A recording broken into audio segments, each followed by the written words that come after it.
now 7 p.m. I want to welcome to everyone to this evening's... Recording in progress. The time is now 7 p.m. I want to welcome everyone to this evening's meeting of the Lunenburg Select Board on Tuesday, May 23rd. Please stand for the Pledge of Allegiance. I pledge allegiance to the flag of the United States of America and to the republic for which it stands, one nation, under God, indivisible, with liberty and justice for all. In accordance with the requirements of the open meeting law, please be advised that this meeting is being recorded and broadcast live over the Lunenburg Public Access channel, on Facebook Live on the Public Access Facebook page, and will be uploaded to the Lunenburg Access YouTube channel after the meeting. The agenda lists all the topics which may be discussed at the meeting and are those reasonably anticipated by the chair. Votes may be taken as a result of these discussions. Not all items listed may in fact be discussed, and other items not listed may also be brought up for discussion to the extent permitted by the open meeting law. So we're going to start tonight with our public comments from the board. First, I want to acknowledge the service from Heather Soroka, who served our community for about 10 years in multiple different capacities, and just want to again thank her for her service to our town and to the community. And I also want to welcome our newest members to the board. Tonight we have Renee Imke, and then we also have Cesar Nazzulo. So we're going to start with you guys with any board comments. Sorry, I want to also turn to Tom for any intro, but I want to turn to you guys anything you guys like to say this evening. Sure. So I would like to express my gratitude to residents who engaged with me the past couple of months to share their thoughts and ideas. I really had a lot of great conversations. While I had some experience in town government, I was still a new resident and an unfamiliar face to many people in town. I think the fact that I'm sitting up here tonight is a very positive reflection of how welcoming and accepting our community is, and I'm truly grateful for that.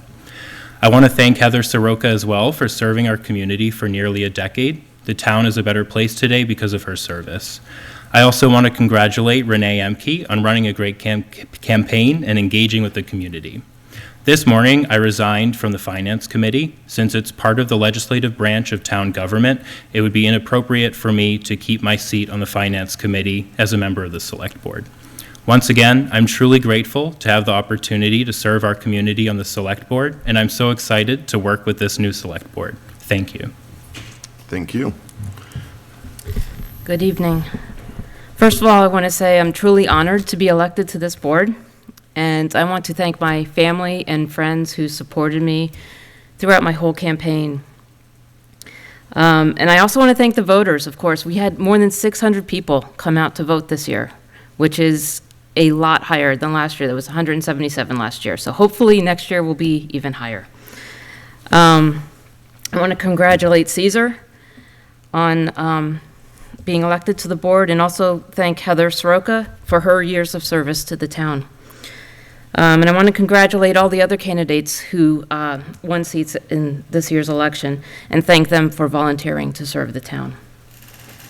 So I look forward to working with all the members on the board here and Lou, and I'm very excited to begin and see where we can go. I too want to congratulate Cesar and Renee for their wins on the Select Board race on Saturday. I will thank also Heather Soroka for her service on the board and previous committees that she has served upon. I want to thank all the winners who, of all the other races, even uncontested ones. You know, volunteering for a town of this size is so critical to the way it functions, and getting enough people to volunteer is difficult. And so thank you to those people who stepped forward. We have lots of other appointments that we have vacancies for, so hopefully people will be consider putting their name forward for that.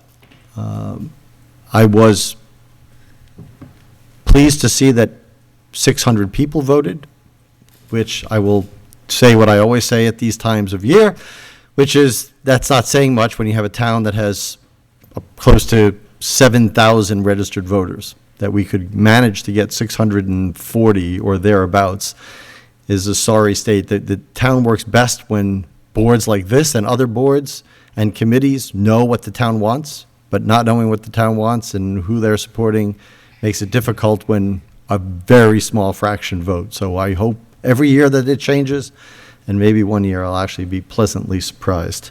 It is nice having a full board, and it's also good getting, fresh blood on the board with two. It's not often that we get two new people who haven't had much municipal experience, so that'll be a challenge for them, but it'll be an opportunity for them and for us as well, so I look forward to working with them. Thank you, Mr. Alonso. And I meant to mention at the very beginning of the meeting that we are joined by Mr. Franco, straight on vacation in Puerto Rico, but I want to also turn to Mr. Franco for any public board comments this evening. Thank you. Am I coming through all right? Yes. Okay, I'm gonna, some of this is gonna be echo, but I'm gonna echo thanks to Heather Schroeder for her service on this board and for all the previous service that she has given to the town. I hope it's not the end for her. I hope she finds other ways to get involved, but maybe take a little time off and enjoy it too. And I want to thank all who stood for office this year. I have said this many times, Mr. Alonso and Mr. Jeffries can attest. I've said it multiple times, and I mean it every time, and I mean it next year too, when I'm running. Every seat at every level should be contested every time. And so thank you for those who stepped up. We're in for uncontested positions, but also for making the most recent race for the select board contested. I believe that incumbents should have to defend their, it shouldn't be automatic. So, and I'll say that again next year.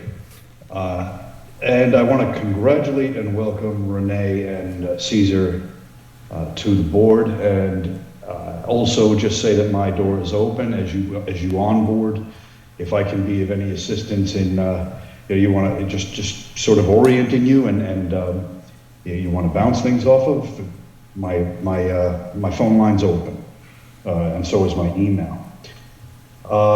Just one other quick thing I want to announce on behalf of, just in the past week, I have received some outreach in switching gears here from some residents, both through phone calls and email, regarding the upcoming, and I'm not going to get delve into the weeds here, just regarding the upcoming vote for ARPA funds for the Lunenburg Water District. The same 3 or 4 concerns generally came up, and I'm not associating any names or anything with these, but there were themes, 3 to 4 same themes, and what came out of that for me was just that I would like to sort of, when the Lunenburg Water District is coming in to present their case for funding, I would encourage and make sure that the residents who wish to express concerns or have questions can have a platform and come in and engage with the water district, so that we as a board can hear both sides, both the water district's case and concerns and questions that residents may have. And the more kind of exchange that there is on this, the better informed we will be as a board to render an ultimate decision as to the funding for this. So I just wanted to get that out there. All right, thank you. Thank you, Mr. Franco, for that comment. And as a follow-up, the office is scheduling different individuals to come before the select board to discuss their ARPA requests. And the water district is scheduled for June the 6th. So at our next meeting, we have extended an invitation to the water district. And so thank you for that public comment, Mr. Franco. I also want to turn to the public for any public comments we have this evening from the public. Ms. Lockwood.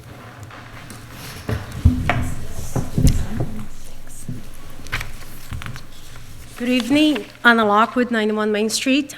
Welcome, Renee and Caesar.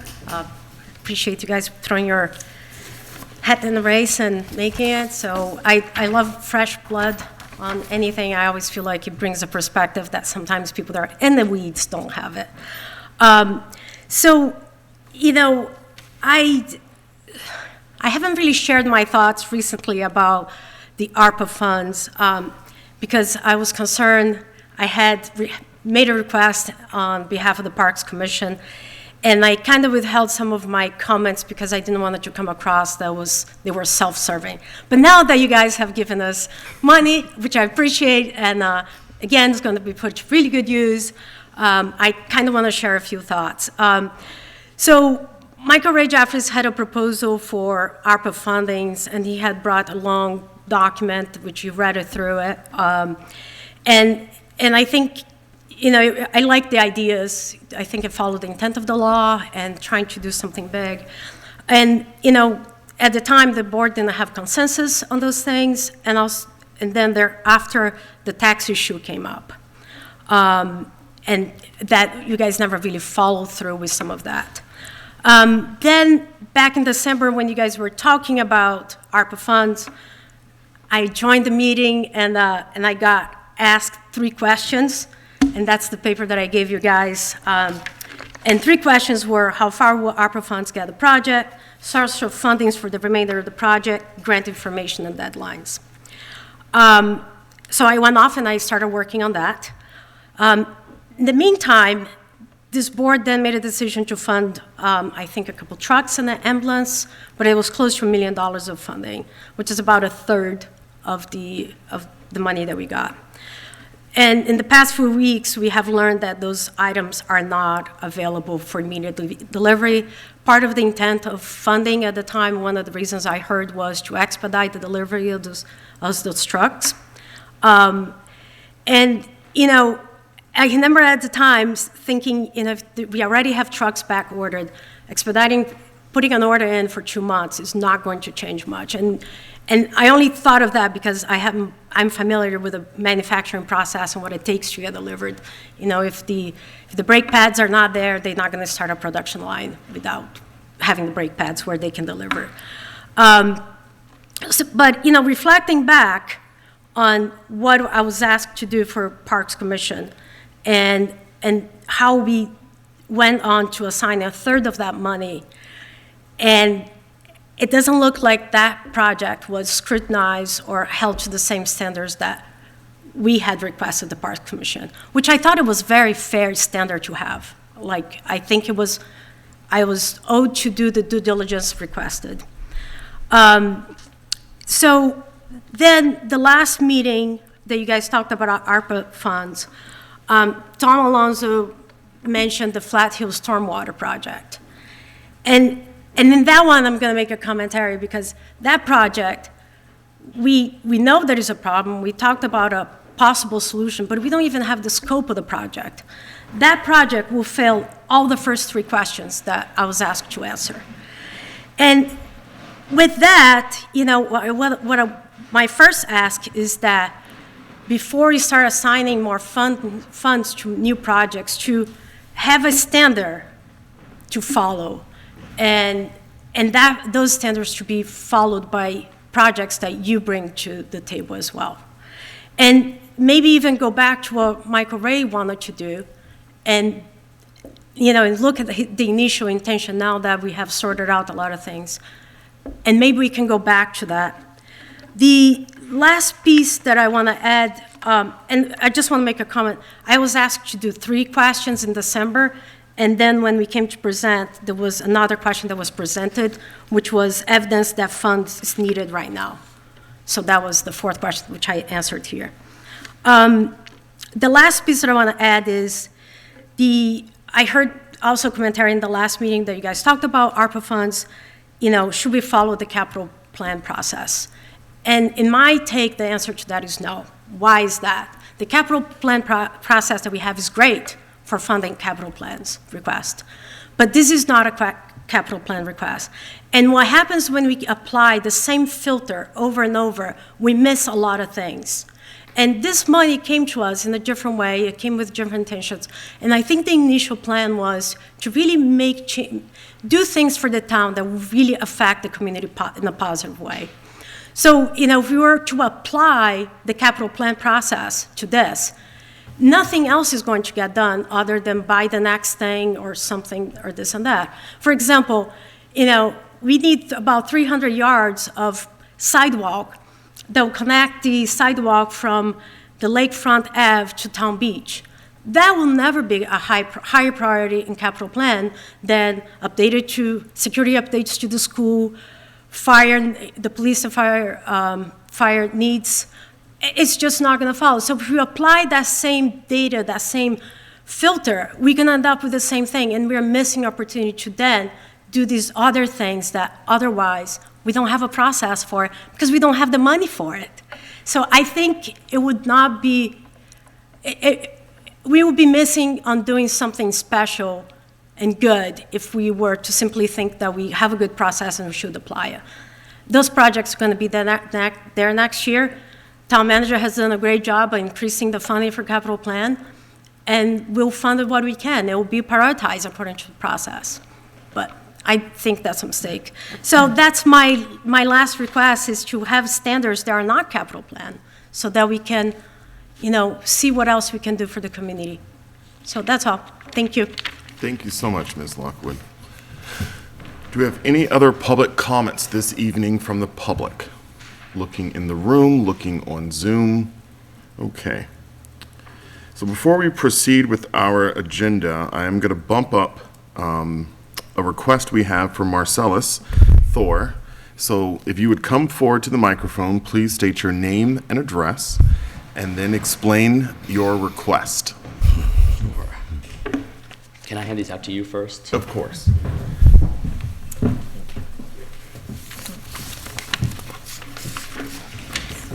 All right. Hello, my name is Marcellus Thorson. My address is 301 Hanover Road in Carlisle, Massachusetts. I'm currently a candidate for Eagle Scout.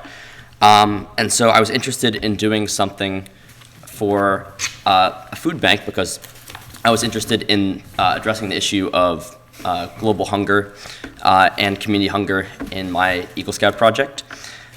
So I got approached by Ms. Scouten about a need for a food drop-off box in Lunenburg, and I was very interested in doing the project. And so as for the logistics of the box, it will be in front of the Lunenburg Community Food Pantry in I believe the TC Passios building. And the box will have a 5-foot by 2-foot base, and it will be around 2 to 2.5 feet high with a slanted roof to keep it waterproof, inner lining to keep it animal-proof, waterproof, a latch to keep animals out, and it will also be a blue color to represent the town of Lunenburg. All right, so thank you for that. We're going to ask you a series of questions or give you any comments, and then I'm going to also invite anyone from the food pantry who happens to be in attendance tonight to speak to this as well. So starting with the board. I don't have any questions, but thank you for doing this. I love the diagrams, very detailed, so thank you. Selectman Inke. Yes, thank you. I think this is a great idea and a great thing you're doing. Where will it sit outside? It will sit in front of the building. I'm not sure. Ground level by the stairs? Is that, I'm just, So we're envisioning ourselves. If you, Corinne, if you wouldn't mind coming forward. Corinne. Corinne Scouten, 116 Island Road, president of the Lunenburg Lions Club and the Lunenburg Food Pantry. We're envisioning that it would sit in front of the center of the cafeteria facing 2A. Okay. that's all. Mr. Lenzi. President of the Lions Club answered my only question about where it was, and I was going to ask if you had spoken with them, which clearly you have. So I thank you, too, for doing this project as part of your, or not as part of, as your Eagle Scout project. Yeah, this is exciting. And, you know, my only question is rodent control. Since we will have food outside the building, it's really not a question for you. It's a question for the town manager, just related to, you know, we do have pest control services here in town, just to see if we have an outdoor box that would be in this vicinity. So that way, you know, you don't have an issue with rats trying to chew through Truth Road. But this is an exciting project. What made you pick this? Well, I was really interested in working with a food pantry. I kind of explored some projects with doing some kind of food drives, but they didn't really fit the Eagle Scout project description per se. So I thought that building this box would be kind of a good way to do something that fit the requirements for the project, but also kind of contribute to helping alleviate hunger somewhere in my local vicinity. Okay, so is the intent, I know it's a drop-off, so the intent's that it will have some kind of latch, so that way animals can't just lift it up, but that people could unlatch it and then put food inside, is that correct? Yes, so the plan for the latch is to do kind of like one of the latches that you twist so that it unlocks, so that it's pretty accessible, and then also it prevents the animals from getting in, yeah. All right, and you have, I'm trusting adults who will assist you with some of the power tools that are going to be needed Yes. to make this excellent. This is a really great idea. You know, it's come up where sometimes people aren't able to meet the drop-off times, and so this really creates an opportunity for the community to be able to help support those who are food insecure. I'm going to go to the town manager with any questions that she may have. No, I have been corresponding with Marcellus on this, as well as Corinne. And those were some of the same questions I had. And to indicate on his sketch the latch, because that was to secure the box, because that wasn't on the initial concept drawing. And I believe the donations would be taken out on a daily basis, so that will help eliminate any rodent issues. I just have one question, if I may, Mr. Chair. So who's your advisor on this project? My advisor is Mr. Seelig, and he's a former Scoutmaster of Troop 135. Okay. Any other questions or comments? All right. Thank you. Is there, I want to make sure I get my wording right here. I move that before you do that, I'll just say that I move to accept the gift of the Eagle Scout Marcellus Thorson for the food box donation as presented. Second. All right, any additional discussion on this? As many as are in favor of the motion, please say aye. Aye. Aye. Aye. Those opposed, I think we have to do roll call with Mr. I'm going to have to step back from that one. All right, this is going to be a roll call vote. Mr. Nazzulo, Aye. Ms. Imke, Aye. Mr. Franco, Aye. Mr. Alonso. Aye. And an aye for myself. So your product is approved. Thank you. Congratulations, and thank you for coming forward to present this for our community. Thank you for your time. All right? Thank you. Okay, now we're going to go to some announcements this evening. Do we have any announcements? Yes. The Memorial Day ceremony will be Monday, May 29th at 10 a.m. at Veterans Park. There will be refreshments provided by the Lions Club that will be outside of the Lunenburg Adult Activity Center, AKA the Eagle House.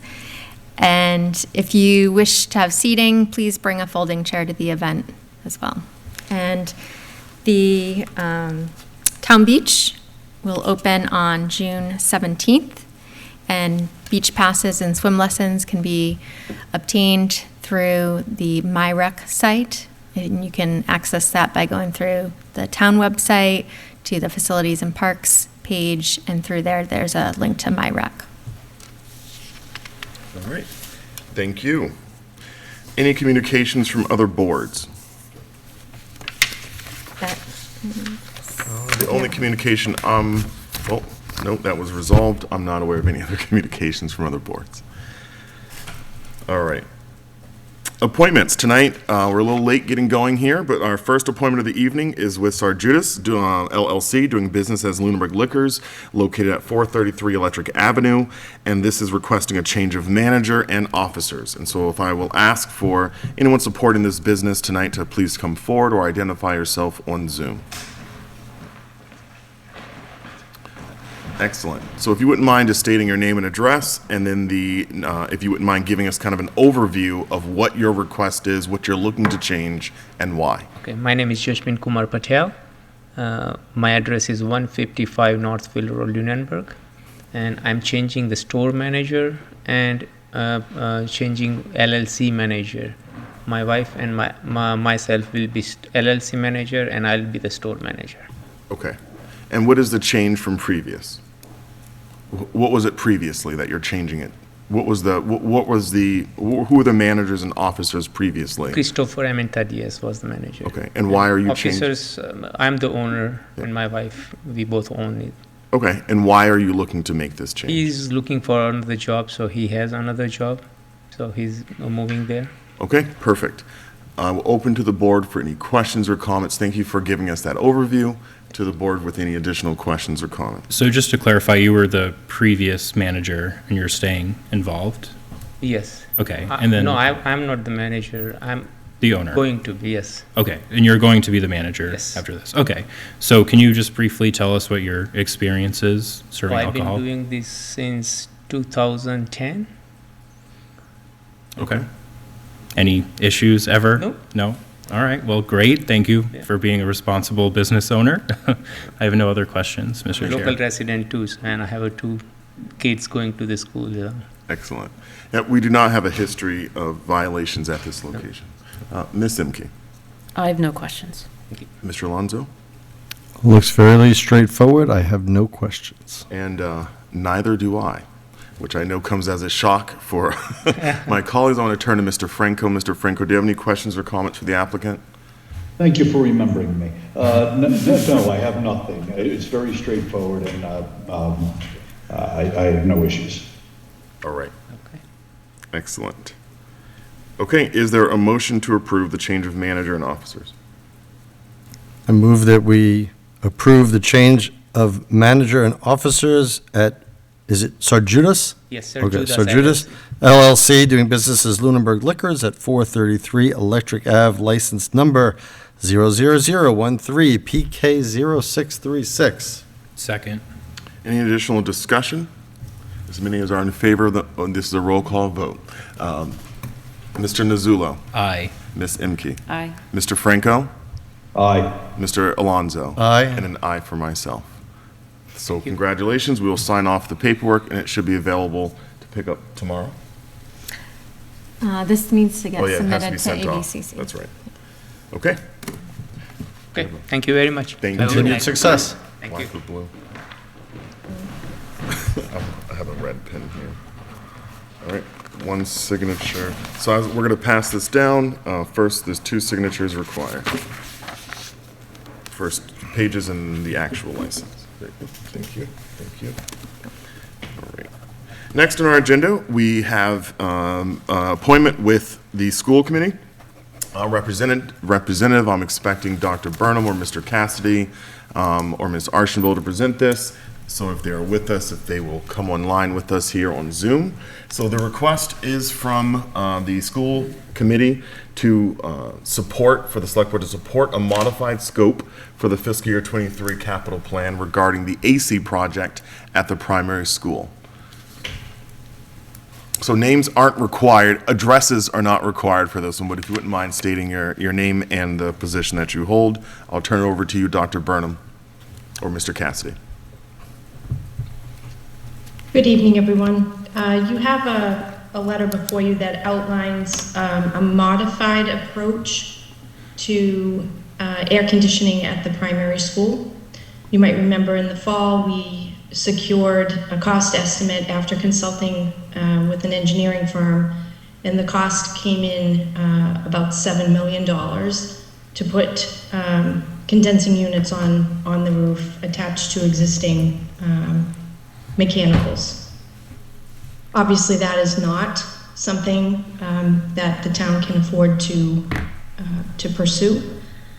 So given the amount of money that was allocated at town meeting for this capital project a year ago, we looked at alternate ways to achieve at least a portion of the goal of controlling the climate in the building. So we're looking at installing mini split systems. One condensing unit would supply 2 different classrooms.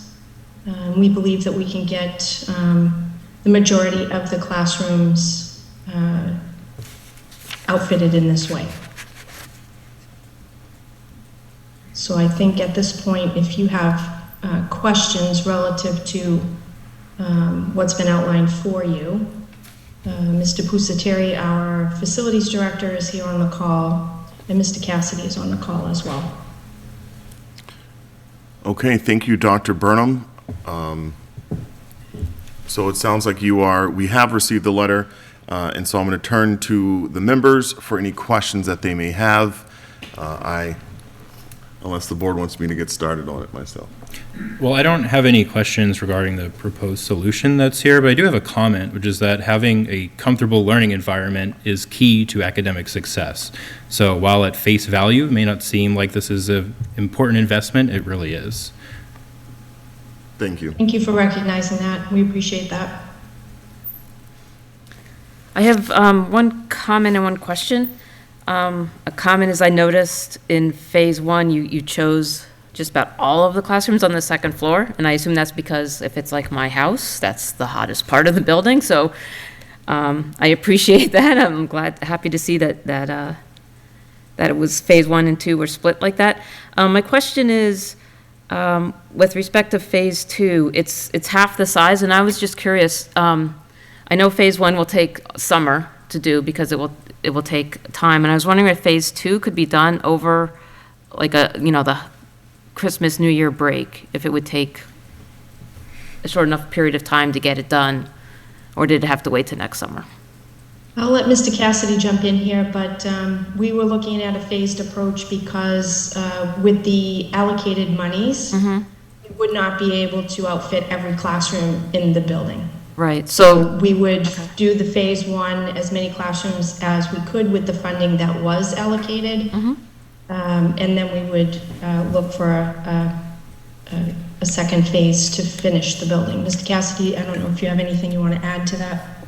The only thing I would like to add is the alternative funding hasn't necessarily been identified at this point. Right, I see that We'll be looking from within our budget, and more or less that's toward the end of the next school year.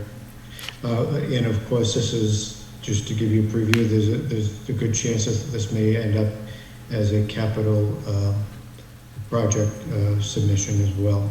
But as we move forward in the fall on those projects, we'll certainly take a look at that for consideration.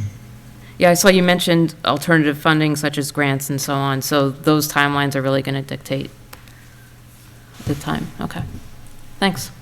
Thank you, Ms. Imke. Mr. Franco? I have nothing at this time. I'm just taking it all in. All right, thank you, Mr. Alonso.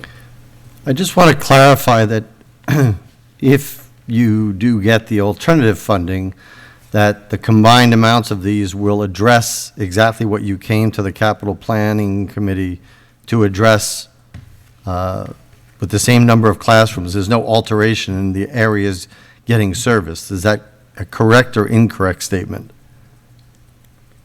I'll ask Mr. Pusateri to jump in here. I mean, obviously, if we have condensing units on the roof, then every part of the building would be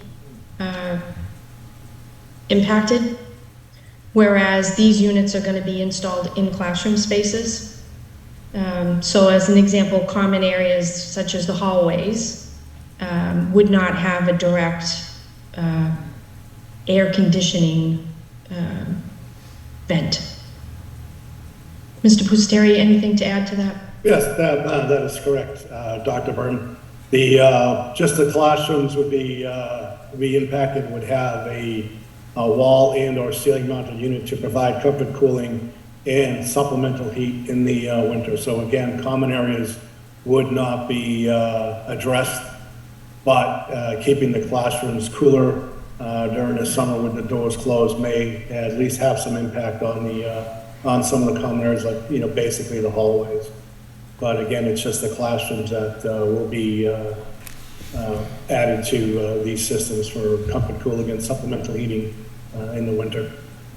Yeah, my understanding was, if I remember correctly, when this was brought to the capital planning committee, I don't remember anybody talking about hallways. They just talked about getting air conditioning in classrooms that were too hot for people who had conditions that made it difficult to learn in those environments. So I just want to make sure that the classrooms that were being discussed at that initial proposal, those are the classrooms, and no more nor less are being done with this proposal. Is that correct?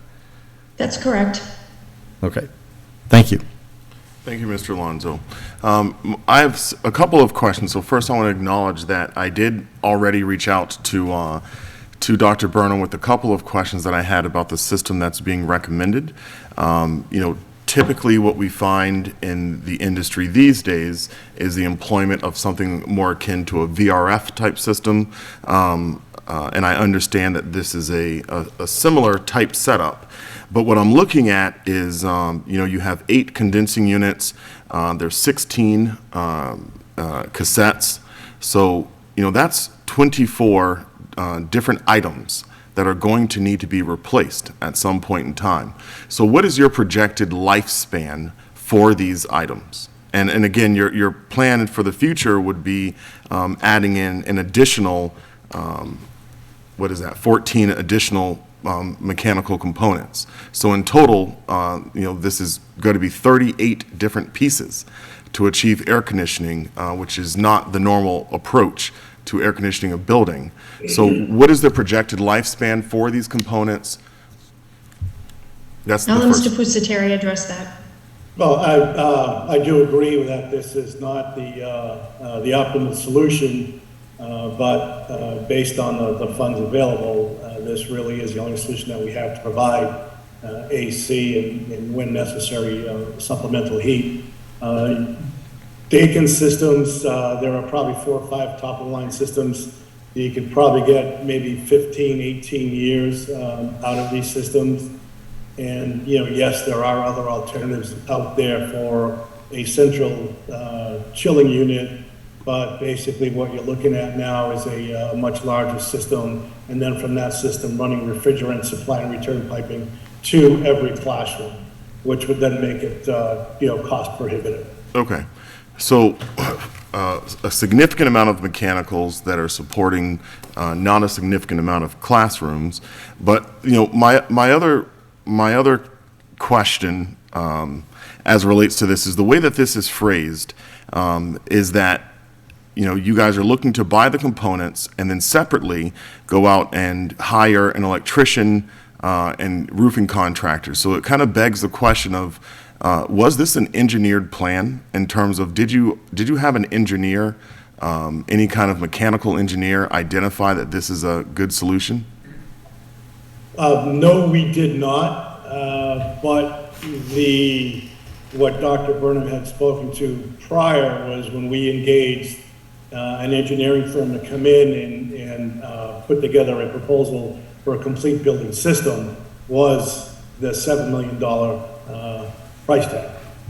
So this system that we're looking at and have explored in price, again, not designed by a mechanical engineer, but the size of the condenser with the 2 head-end cassettes will provide enough cooling in the classroom to keep them at a comfortable level.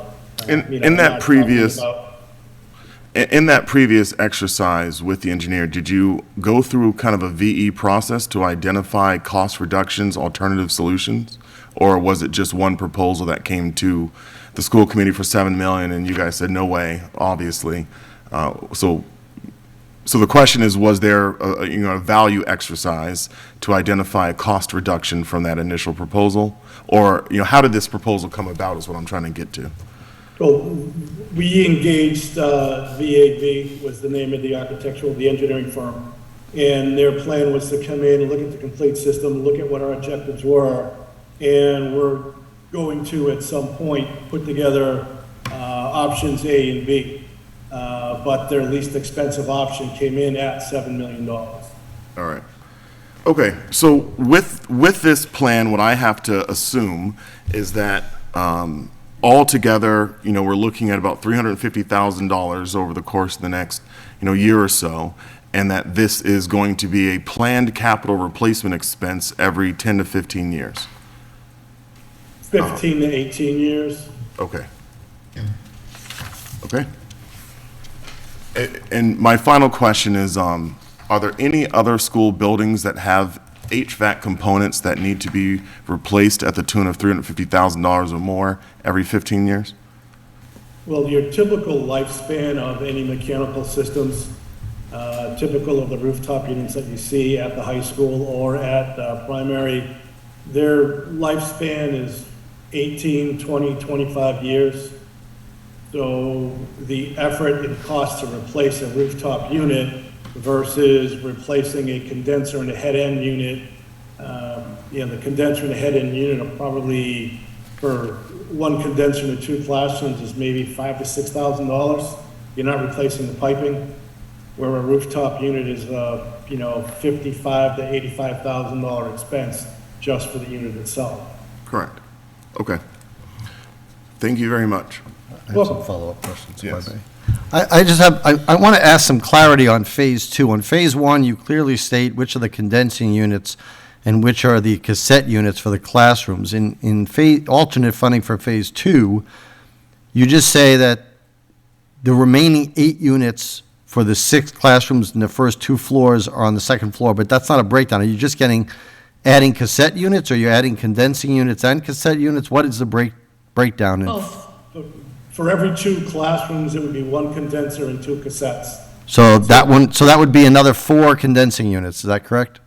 4 condensing units and 8 classrooms. So the budget approximate is about $27,000 for every 2 classrooms. Okay, and those, so that makes 16 units, and they're not huge, but they're not small. Where would these be located, the condensing unit? For Phase 1, the plan is to locate, I believe it's 3 48,000 BTU condensers on the roof, and the rest would be on the ground.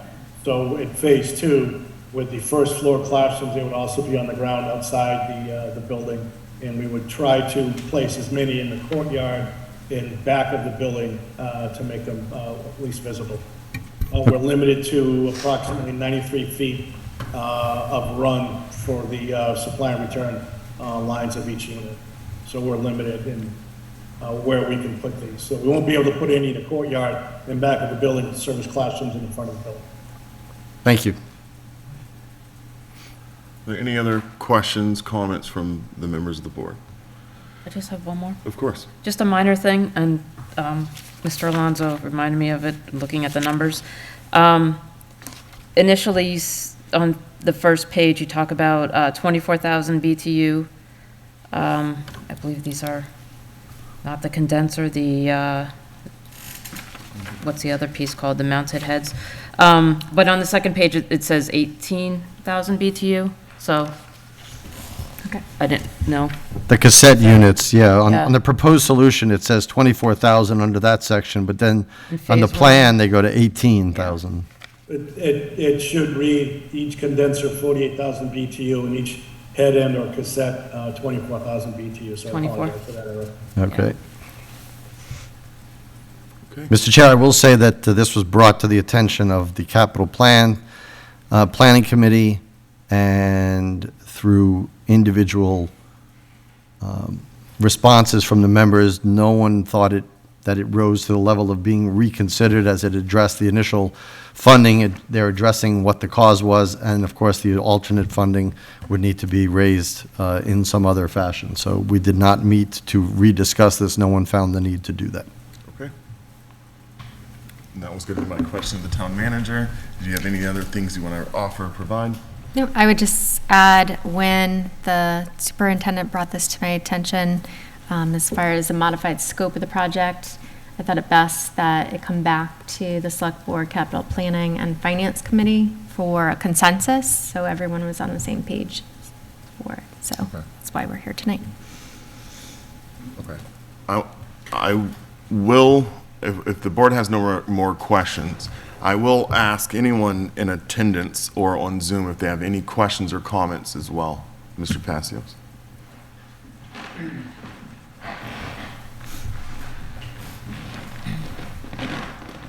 Thank you. Dave Passios, 56 Whiting Street. I'll make these comments as a taxpayer of the town of Lunenburg. I am, just for full disclosure, vice chair for a very short period of time here going forward on the Capital Planning Committee. And what brought us to today and this proposal was a pushback by the Capital Planning Committee on concerns about the original project. And one of them was, and I just want to make sure that this has been vetted for this new scenario, and that is that the electrical infrastructure of this building was not going to be capable of handling what they had originally proposed to put on the roof, according to an electrical engineer. And in the early days, that was going to be ignored, and they were going to, there was a move to push forward without upgrading. So I just want to make sure that this scenario is supported by the existing infrastructure of the building. Thank you. Let's take that comment and just turn that as a question then for Dr. Burnham or Mr. Pusateri of, do you have any indication from an electrical engineer that the facility as currently designed is going to be able to handle this kind of load without any additional modifications? From an electrical engineer standpoint, no, we do not. But looking throughout the electrical distribution system throughout the facility and the panels that we have and the space that we have for additional breakers, so each condensing unit requires 2-pole 30-amp breaker. So it's 240 volts, 30 amps, and we have plenty of space in panels throughout the facility, first floor and second floor, to accommodate this installation, in addition to phase 2. So for those not aware, there is a main service of 2,000 amps at primary, which is enough to handle these 2 phases. Okay. Okay, thank you. If I may, Mr. Chair, one more comment as a Green Communities Committee member. As Mr. Blatt mentioned at the last meeting, I believe it was a select board meeting, it's really important that these types of projects be considered through Green Communities. This one may or may not be able to be justified through Green Communities if it happens to be offsetting power use on what the alternative was or what we're presently using. So I'm not sure if these mini splits are going to reduce the power requirement for the existing system and thus be eligible for Green Communities grants. Thank you. Thank you. So I'll offer as an opinion, did you have a, nope. I will offer as an opinion that I support the plan. I support this occurring. I'm a little uncomfortable allocating, or not so much allocating, but co-signing on $240,000 of taxpayer dollars being expended without the assurance that this plan will work by a mechanical or electrical engineer. And so that's my reservation, which makes me wonder if, I know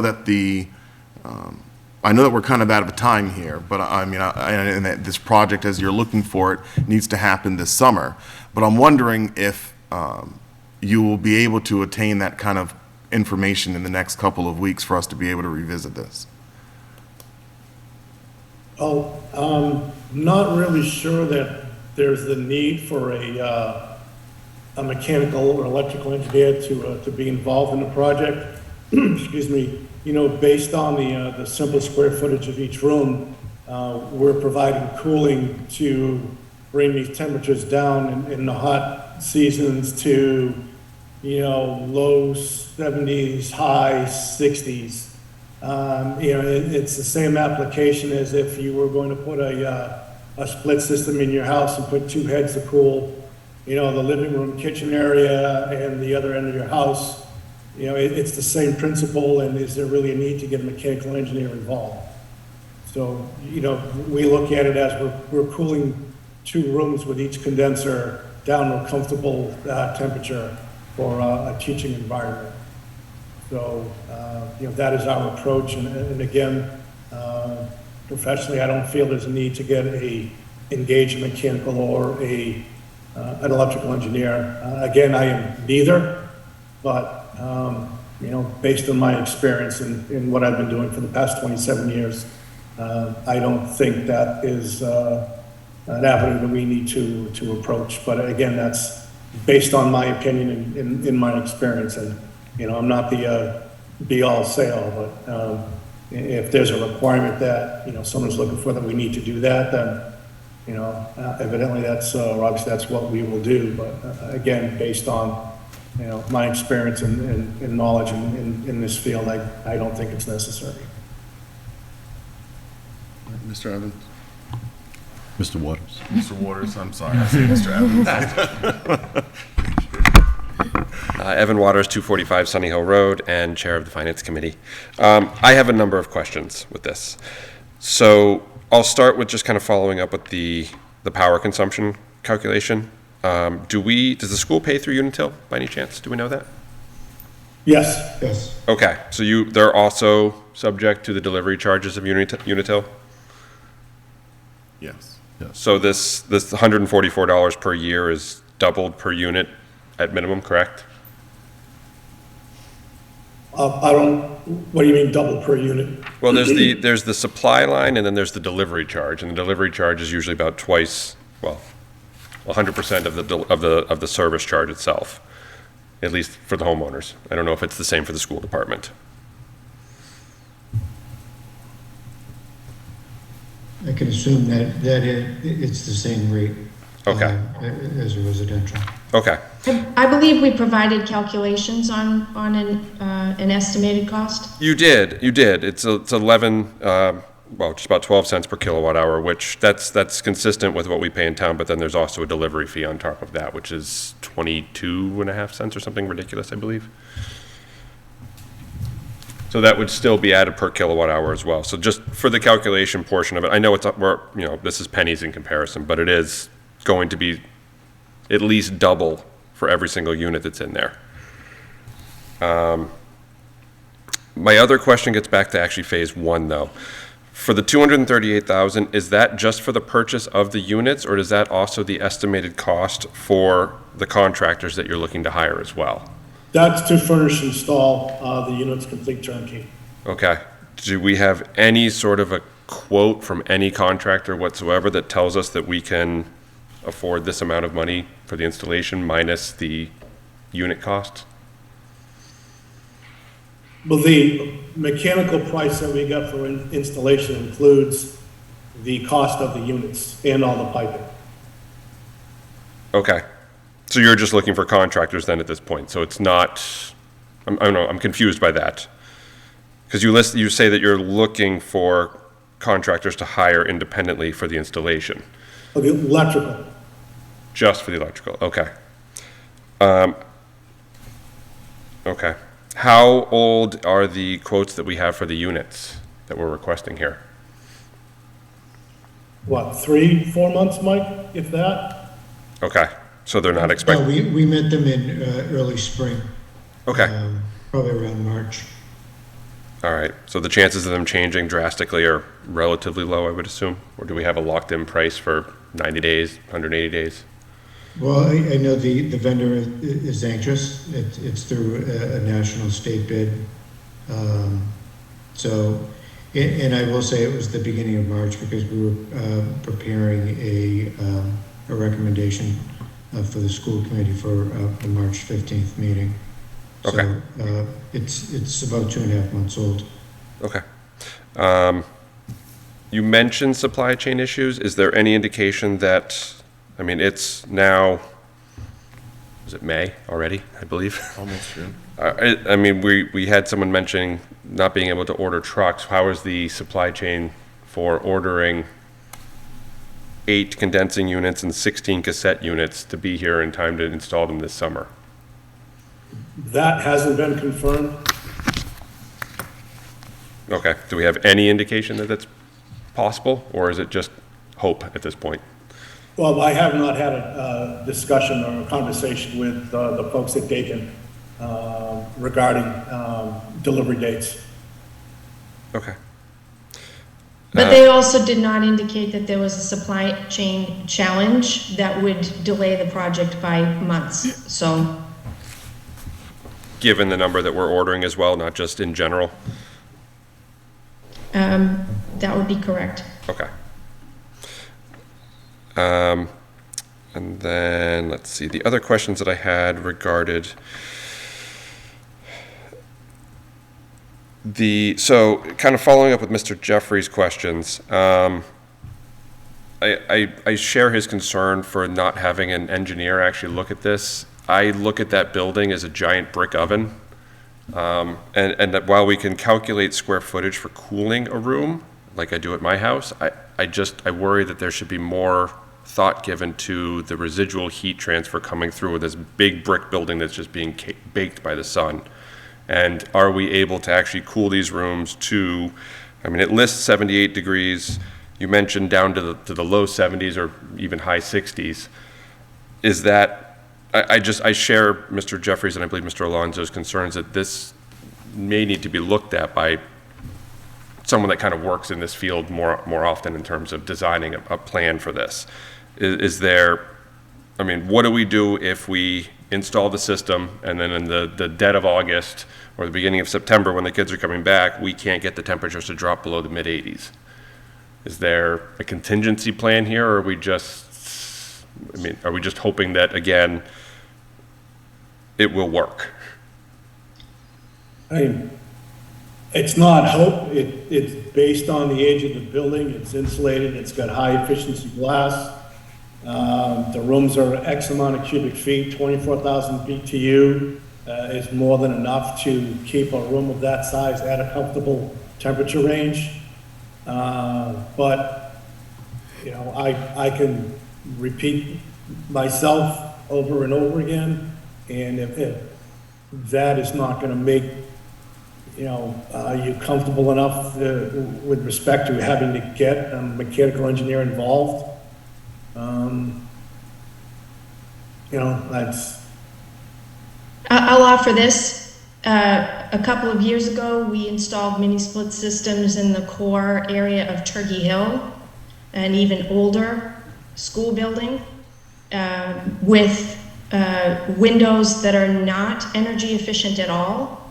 And we have been able to successfully cool the conference room, the nurse's office, and the main office, including the outer office and the principal's office, with similar units. Okay, that is reassuring.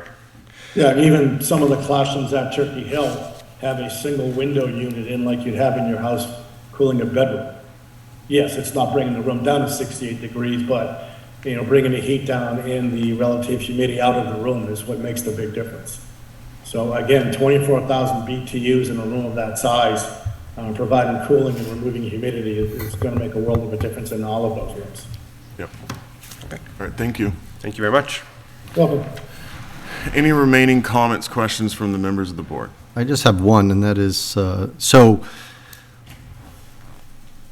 I will vote in favor of this because we're already using home units in the windows there already, but I am a little bit concerned that the units being provided as a solution here are, again, just residential units in a non-residential building where you just have multiples of them. And I'm concerned about their ability to perform under that condition, and especially with, you know, the condensing units on the roof, which means in the heat of the summer, where we need them the most, they'll be, you know, baking in the sun while they're trying to cool, which is, I have to believe, will reduce their efficiency. I'm not an expert in this, but that just seems to be common sense. If you put an air conditioner condensing unit on the roof, and it's a smaller unit, I mean, these are small units, 48,000 BTU, but it seems to me that they would work less efficiently baking in the sun than in the shade. Again, I think something has to be done. It's not an optimal solution, and I think there's serious challenge in this. And I think at least those should be at least on the table. Well, there are at least 4 condensing units with split systems, but the condensing units are mounted on the roof at Primary in the same area where these would be installed. And depending on what, or where the classroom is and where the condenser is going to be installed, not all of these are going to be on the north side of the building. And these Dakin units really aren't your, Walmart, Home Depot, Amazon residential units. These are one of the top of the line commercial units. Yeah, And you'll see them in I'm some of the familiar. commercial buildings. I'm familiar with having condensing units on top of, residential buildings, condos where everyone has their own condensing unit. They have these, I can think of a property I was recently managing in Watertown. They don't last for their full life expectancy. They get real, especially with all that exposure. In my own experience, their lifespan is closer to 10 years. I am in this area. I think that's probably, I want to be careful, because I am in this field. And so I want to, make sure that I'm not, employing too much of my natural work here. I'm not I'm not in favor of this. The reason why is, in my own profession, when there's a need to expend significant amounts of money for things that require electrical or modifications, I always reach out to an electrical engineer to verify what I believe to be true, and it's just an extra check. In this case, it would seem to me that there's adequate time to be able to. There should have been adequate time prior to today to be able to verify these calculations, verify that the building can handle this electrical load. Just because there are slots available on a panel does not mean that that panel is able to carry additional load, given what else is on that panel that's carrying current load. So usually there has to be some form of electrical calculations to figure out, the load that's being projected and can the building or the current paneling handle it. So this kind of taxpayer dollars expended for this purpose, I don't have a problem with the concept. It's not my ideal, but I would be a lot more comfortable signing off on, co-signing off on this if there was additional verification from an electrical or mechanical engineer that identified that the facility, while not ideal, that it can easily handle and incorporate this load. I also know that, it would seem to me that you're going to need to get bids for what this installation is going to cost. And that's not being presented here in kind of a breakdown, so I'm going to make the assumption, and correct me if I'm wrong, that we don't yet have that. So that there's not a breakdown of what the installation will cost, that there hasn't been kind of that pre-bid to figure out what these costs will be. Am I correct in that assumption?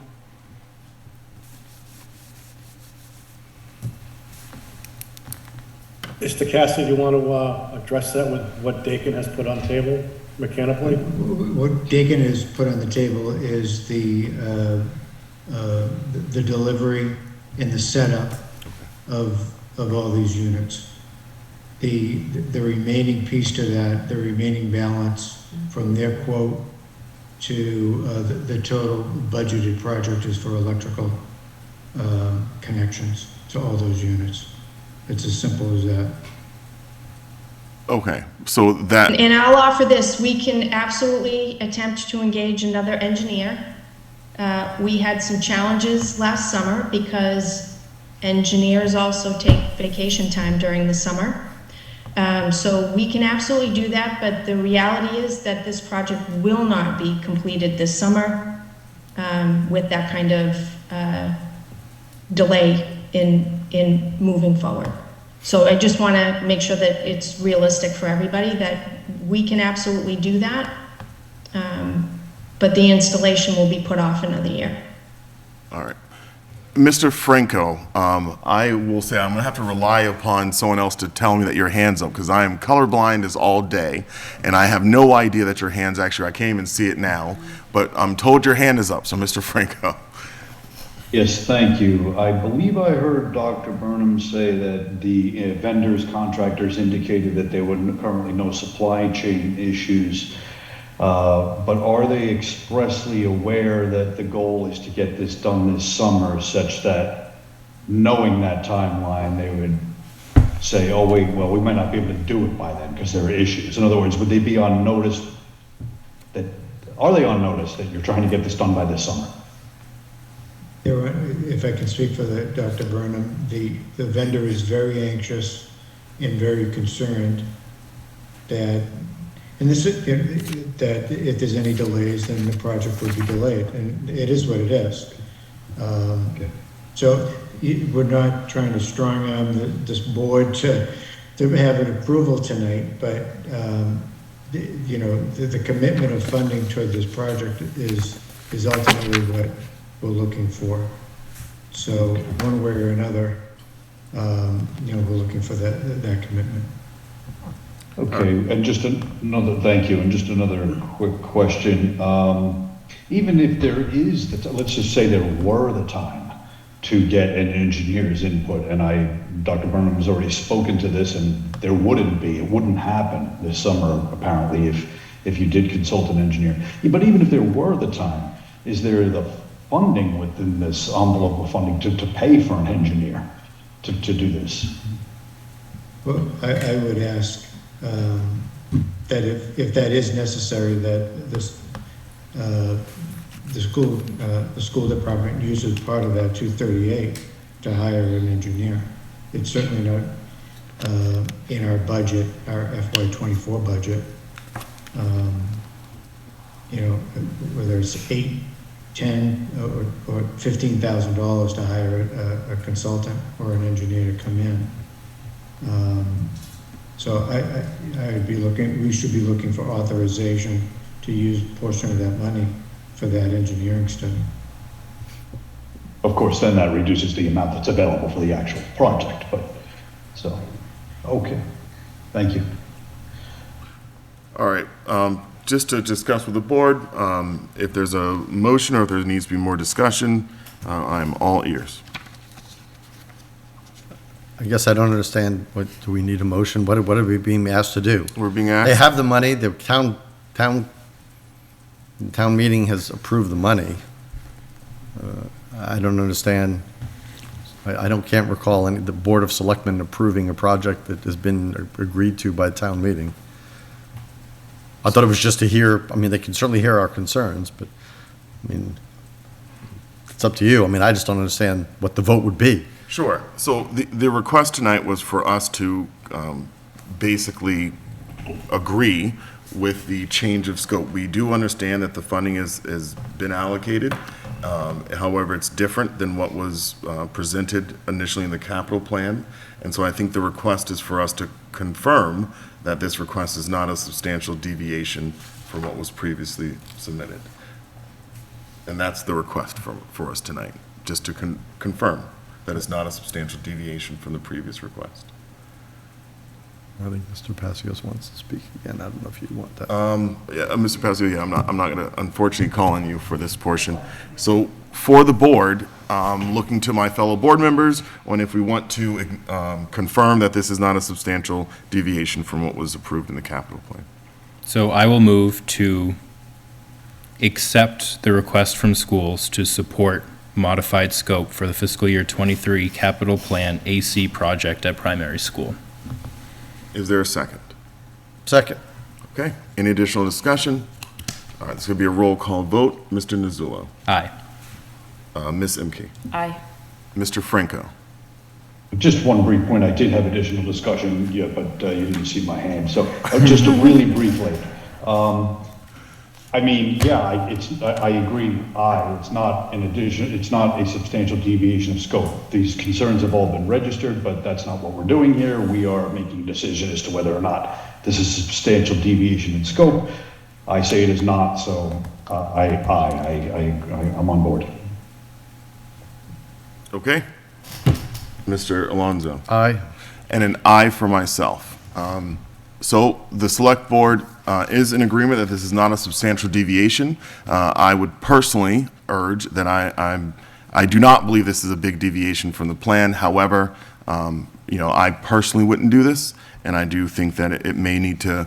I would encourage the school committee to take the additional time, if it's available, to also kind of confirm with any other profession that you can that's in the electrical engineering profession, that your building can handle this and that you're not going to spend $238,000 to have items that you're not going to be able to utilize.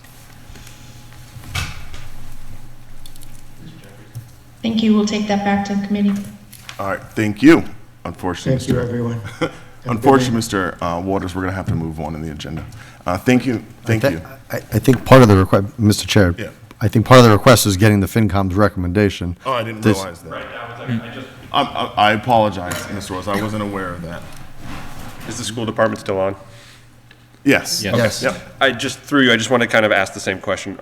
Our meeting for Thursday, are you looking for a similar conversation with the finance committee? I believe we're looking for a similar conversation amongst the committee. If you need us to be present at that meeting, you'll just need to let us know. Although I will tell you that Mr. Pusateri is not available on Thursday evening. Okay, all right, thank you. Thank you. All right, thank you, Dr. Burnham. Thank you, Mr. you Castian all. and Mr. Pusateri. Thank you. All right, we're going to go to interviews, appointments, reappointments, and resignations to the town manager. So I'm asking the board to ratify an appointment tonight for the Planning Department Administrative Assistant position. Marjorie is retiring, as you know, so we thank her for her many years of service. Her last day is June 1st. So the person that I'm recommending tonight is Ann Aubrey. We posted this position internally as required by the clerical collective bargaining agreement, and after the required time was posted externally after not receiving any internal candidates. We received 17 applications. 5 of those people were invited for interviews, 3 accepted, and Ms. Aubrey stood out with great relative experience. She has experience as an office manager, great customer service interface. She worked for a company and they did municipal work as consulting work for 17 different municipalities down in New Jersey, planning related work as well. So we're very excited that she's able to start right away and that I think she's going to be a great fit. I was able to meet her as well after the interview process. She's extremely personable. You can tell that she'll have a great interface with the public and people coming into that office, and she's excited for the opportunity as well. All right. Okay, do we have any questions for the town manager related to this appointment? No, I don't have any questions, Or Mr. Chair. comments? No. I just have a question, but when is her start date? Did I miss that? She can start tomorrow if you. No pressure, you but she can- can start tomorrow. All right, Mr. Franco? I have nothing, thank you. I want to thank Marjorie for all of her years. I mean, we're losing so many seasoned veterans this year, with Barbara and then, obviously Karen's leaving now, Marjorie. So it's a whole new world here, new generation. But thank you, Marjorie, for all of your service to the town. Hear, hear. Margie's one of my favorite people. And working on the planning board, I certainly got to know her at our meetings and outside of the meetings, and we've maintained a really good professional relationship with one another since. And this is certainly going to be a sad time to see her go, but certainly exciting to hear that there's going to be a right seat, left seat ride with Ann Aubrey, and look forward to her starting with the town. Mr. Franco, do you have any comments? I do not, thank you. All right. Other than to thank Marjorie for her service, that's all. All right, is there a motion to ratify? I move to ratify the town manager's appointment of Administrative Assistant and Planning Department Ann Aubrey. Second. Any additional discussion? All right, as many as are in favor of the motion, please say, this is a roll call vote. Yeah. So we're going to take a roll call vote. Mr. Nuzzulo. Aye. Ms. Imke. Aye. Mr. Franco. Aye. Mr. Alonso. Aye. And an aye for myself. All right, please welcome Ann, and we look forward to her coming in. I'll make a point to stop by the office and extend my warm wishes. Great, thank you. All right. So I also have unfortunate news that we had a resignation in the DPW department of one of our heavy equipment operators, Matt Lubo. he is leaving to work for the Lunenburg Water District. So I don't know if you remember, he was appointed in October of this year. He worked in Arlington as their water services manager. So going back to fields he's very familiar with. So thank him for his time here, and we are now not fully staffed anymore, which is unfortunate. The department was getting a lot more done being fully staffed, and so, but the position will be posted right away. Are we, if I may, Mr. Chair, are we on equal scale as the Lunenburg Water District for equivalent position? Because having another entity in town, kind of have people move over makes me raise an eyebrow. I'm not sure I understand your. In the pay grade, are we at the same pay rate? I don't know the answer to that as far as what that position pays. I would be able to find out. Okay. All right.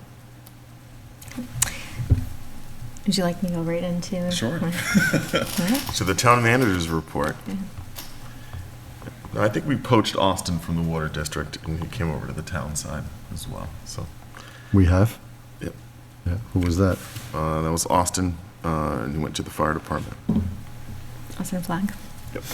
Well, that's a complete career change. Yeah, yeah. That's, okay. Anyway, there's apples, that's not even apples and oranges, it's like apples and golf balls, but fine. I don't think the town manager indicated that he was going to be a heavy equipment operator for the water district. I thought you said it was a different position. I'm not sure the position Okay. title. Oh, that's fair enough. I Just mean, thought he it's was not the leaving same for the water position, okay. district. To the town manager. Okay. Update on vacancies for board, committee, and commissions.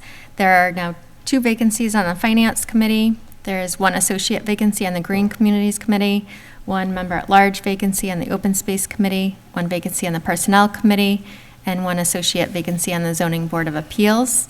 Anyone interested in these opportunities can find more information on the town, can find the volunteer application on the town website, complete it and return it to our office. And if you're interested in any of the positions and want to know more about them, the roles and responsibilities, you can contact our office as well at 978-582-4130, extension 144.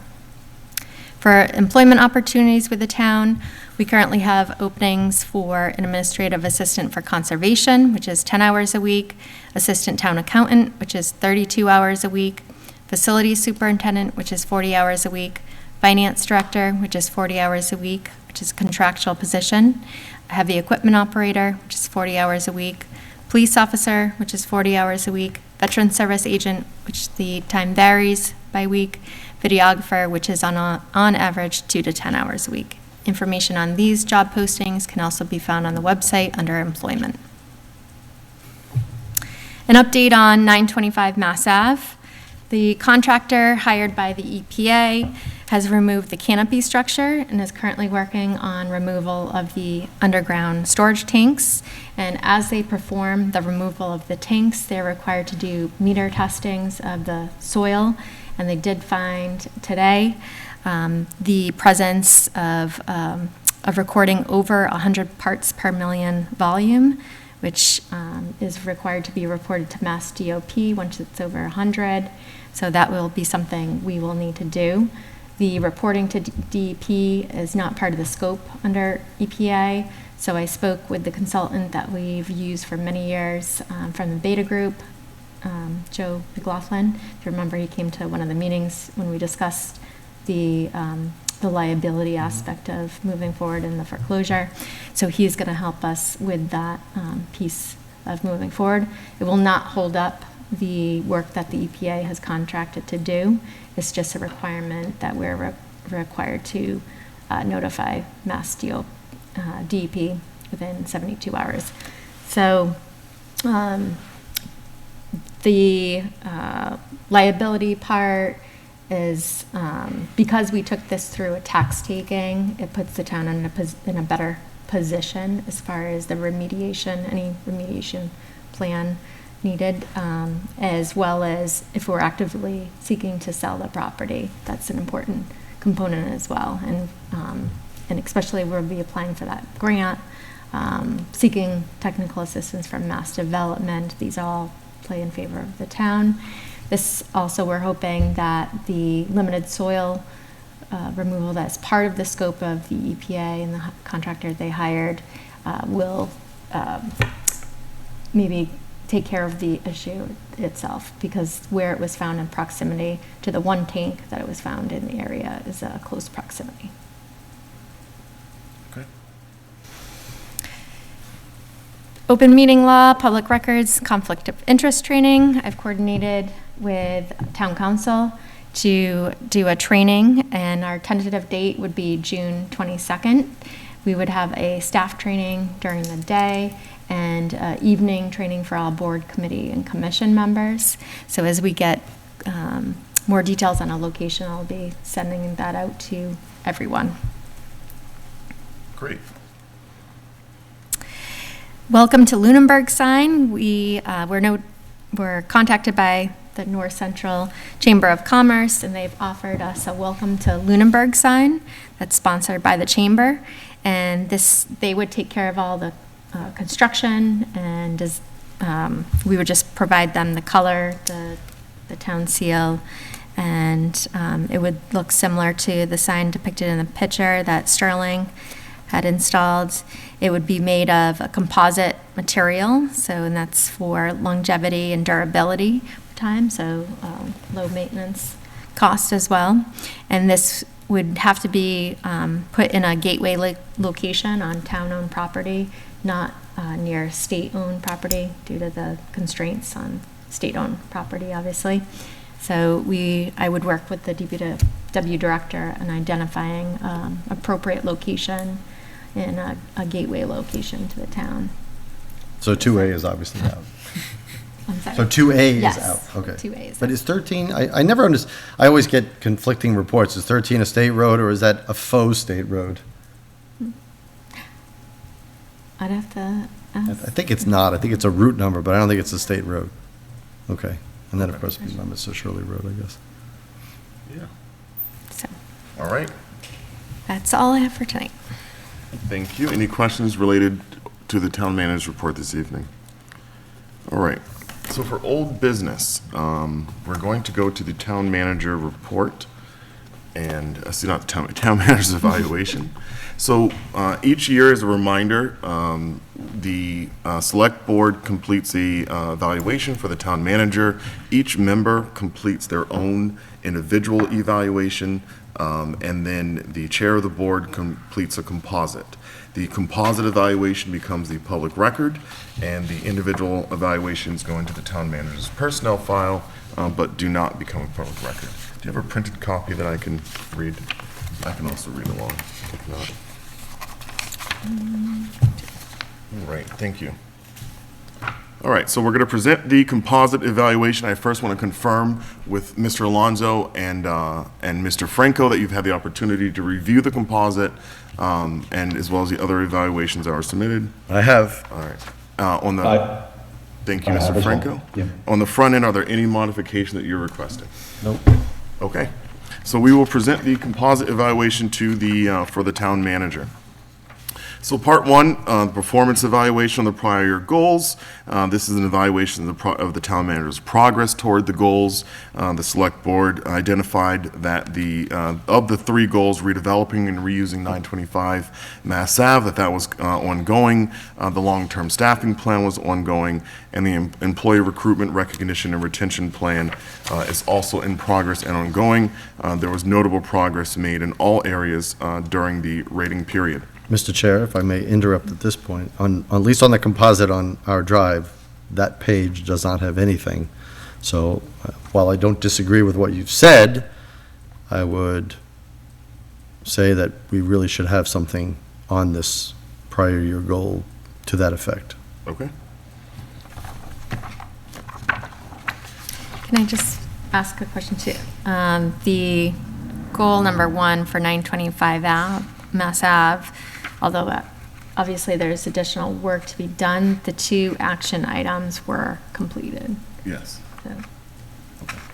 So, Would we like to change that to complete? For goal number 1, redevelop, reuse 925 Mass Ave, annual assessment. I'm comfortable with that change. Me too. Mr. Franco? Okay.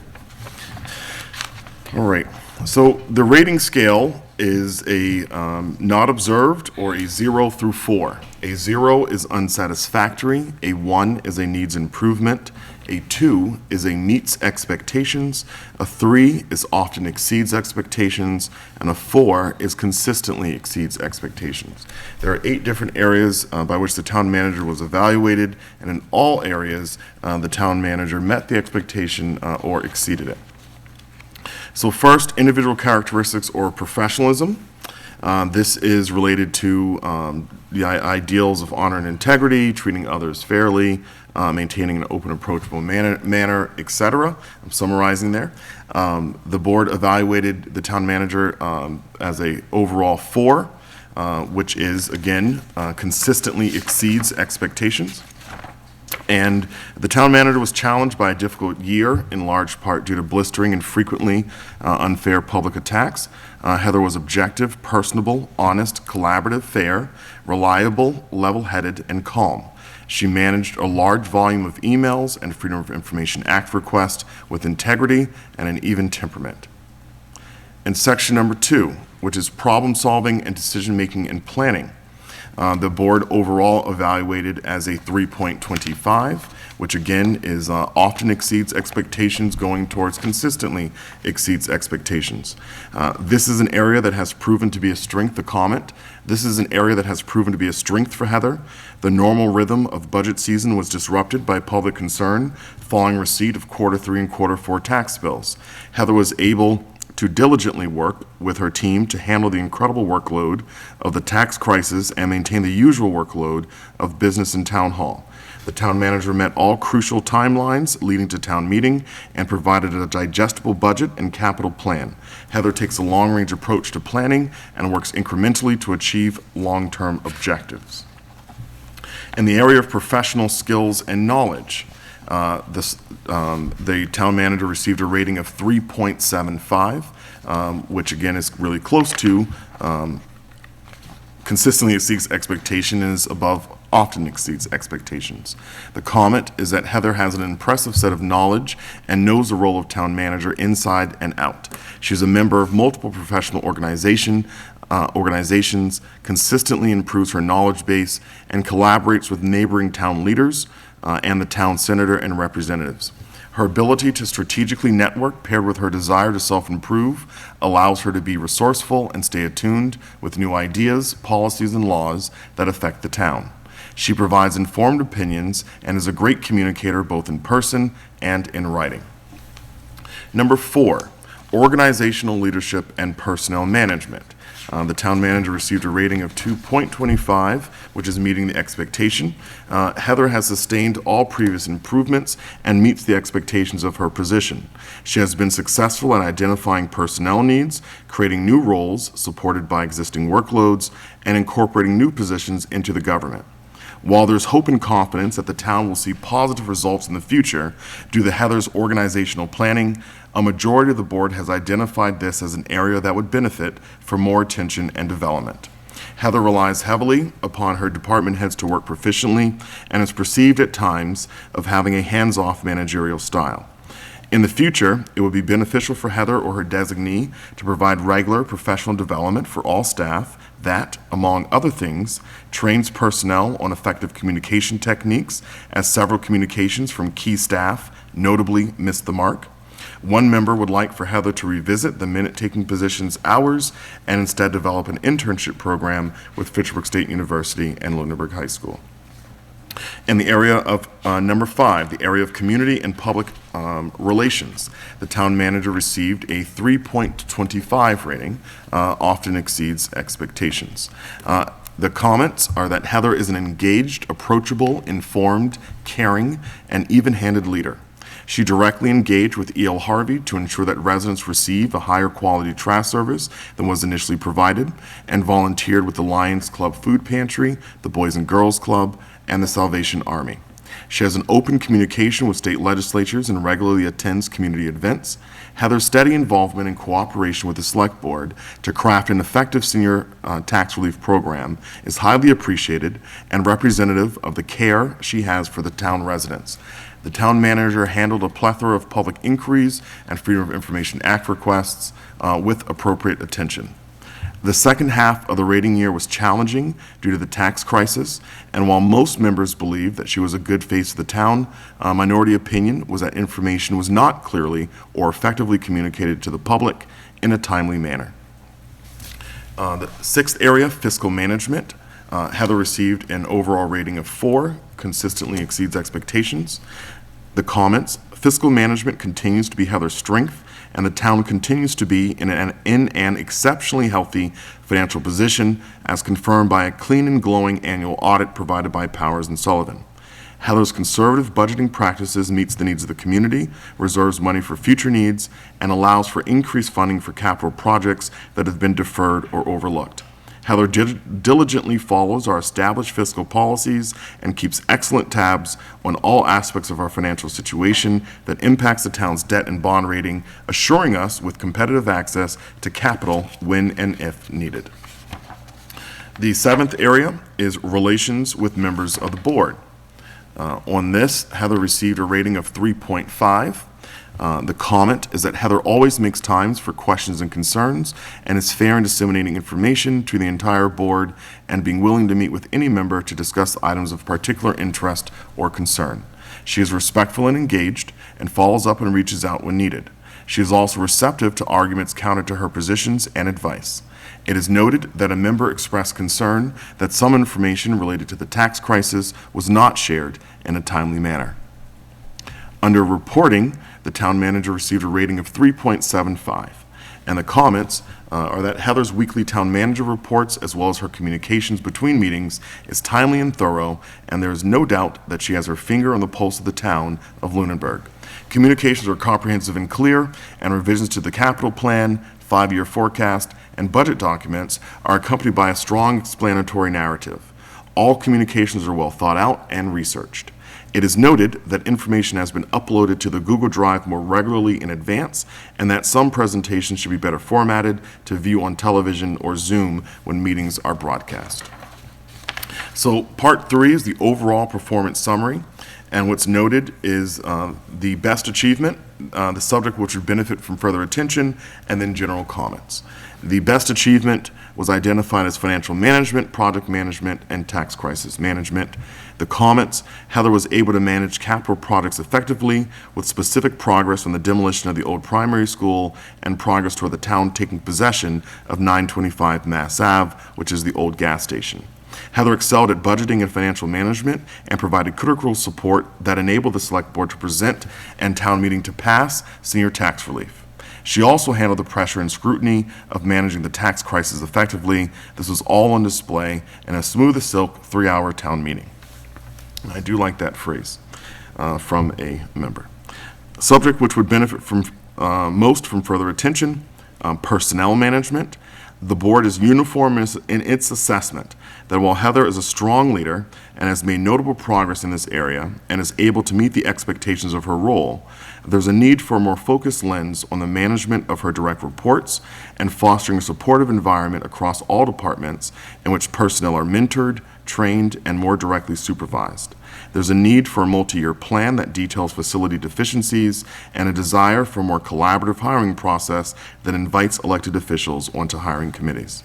And the general comments are that Heather is an excellent town manager and is a true pleasure to work with.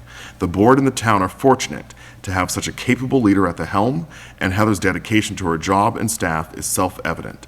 She demands the best of herself and appropriately manages deadlines while maintaining a genuine, professional, and approachable demeanor. We hope to work with Heather for many more years to come. And so with that, I will turn to the town manager for any comments you wish to make related to the composite evaluation or working with the board over this past year. I was obviously the public lens on this is not the most comfortable position to be put in, but I appreciate the constructive criticism and the commentary as well. That's positive. And I thoroughly enjoy the one-on-one meetings with the board. I think that's one piece of the process that I really think I wish I had more time to dedicate more time to meet one-on-one with the board members, and I try to communicate as much as possible. But I thank you for your comments. I think we all as humans are work in progress, so I know my strengths and weaknesses and appreciate and recognize them as well. So Thank you. Any members would like to offer any additional comments to the town manager related to the composite evaluation? I will just say one thing, not everybody who works in professional field gets evaluations or has to give evaluations. It's a special thing when you have to hear it on public TV, recorded on YouTube forever. So again, I think we all need to appreciate the kind of position that puts anybody, feel what you would be like if your manager giving your review was like published to the world. So, it takes a certain kind of person, and I think that the town manager does an incredible job in listening to that, and, it's a tough position to be put in. Mr. Franco. Yes, first of all, I want to say the composite is an excellent distillation of what all the members said, having read all of them. And it was much less verbose, at least relative to mine. So, but I also I'll kind of echo what Mr. Alonso said, for sure. And also, this has been an extremely challenging year for many people at many levels, including residents. Many people don't engage with the town manager or, maybe even know who the town manager is until something is going wrong or really wrong. And that's the unfortunate lens through which they may view her, but they don't see all of the iceberg that's under the surface, that everything that's going right on a day-to-day basis, and that just keeps the town moving and keeps the town going in a positive way. Any aspect of which, if it weren't operating smoothly, would be highly noticeable, but it goes unnoticed because it is going smoothly. So that's all. I will offer the comment that, this year has been challenging, being in this role and being a member of this board.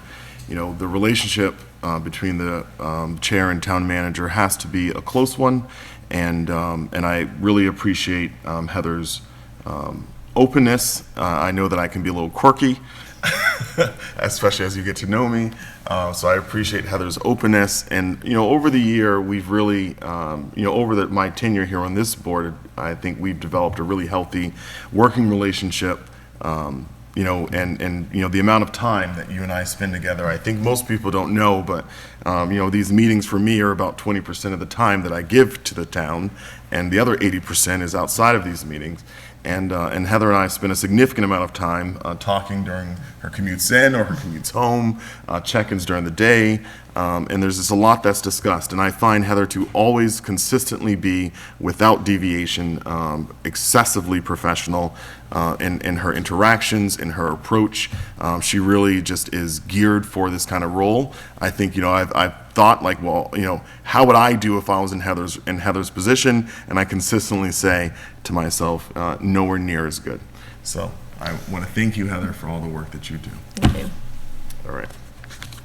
So for the signature process, I think that we will need to make a modification minor to the first page, and then also to a typo that I noticed while I was reading this.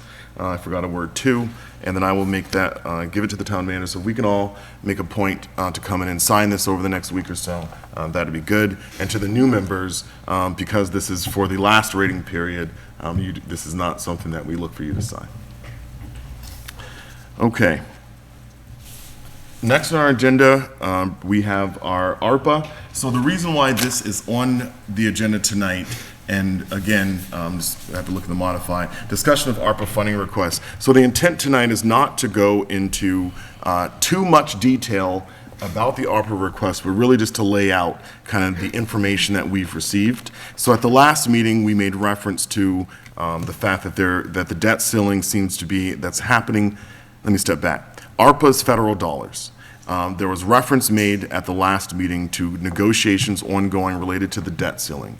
Information that we've received is that there appears to be a negotiation between the White House and the House of Representatives in which ARPA funding has been clawed back. So it's part of the deal that's being worked out. A communication was sent over to Lori Trahan, who is our representative, to ask if she has any clarification on if it's going to affect municipalities like Lunenburg or if it's only going to affect states. And such that there has been conversation that it would only affect, that it likely would affect states and that it wouldn't be an effect on municipalities. The response that we received back from Lori Trahan was that she did not have any clarification on that she was asking the Appropriations Committee as well, that she had received similar request and would communicate with us as soon as possible. So I'm mentioning this to note that at our last discussion of ARPA, there was we made certain allocations. There was a request made to hear from additional members, so to advise the board that the intent is to have those remaining parties here the first 2 meetings of June. However, if we hear from Lori Trahan that there's a decision that's being made in the House and the Senate that's going to claw back funding and that we have a limited window of opportunity to commit funding for ARPA, that we may find ourselves in a position in which we may need to meet before our next scheduled meeting in June.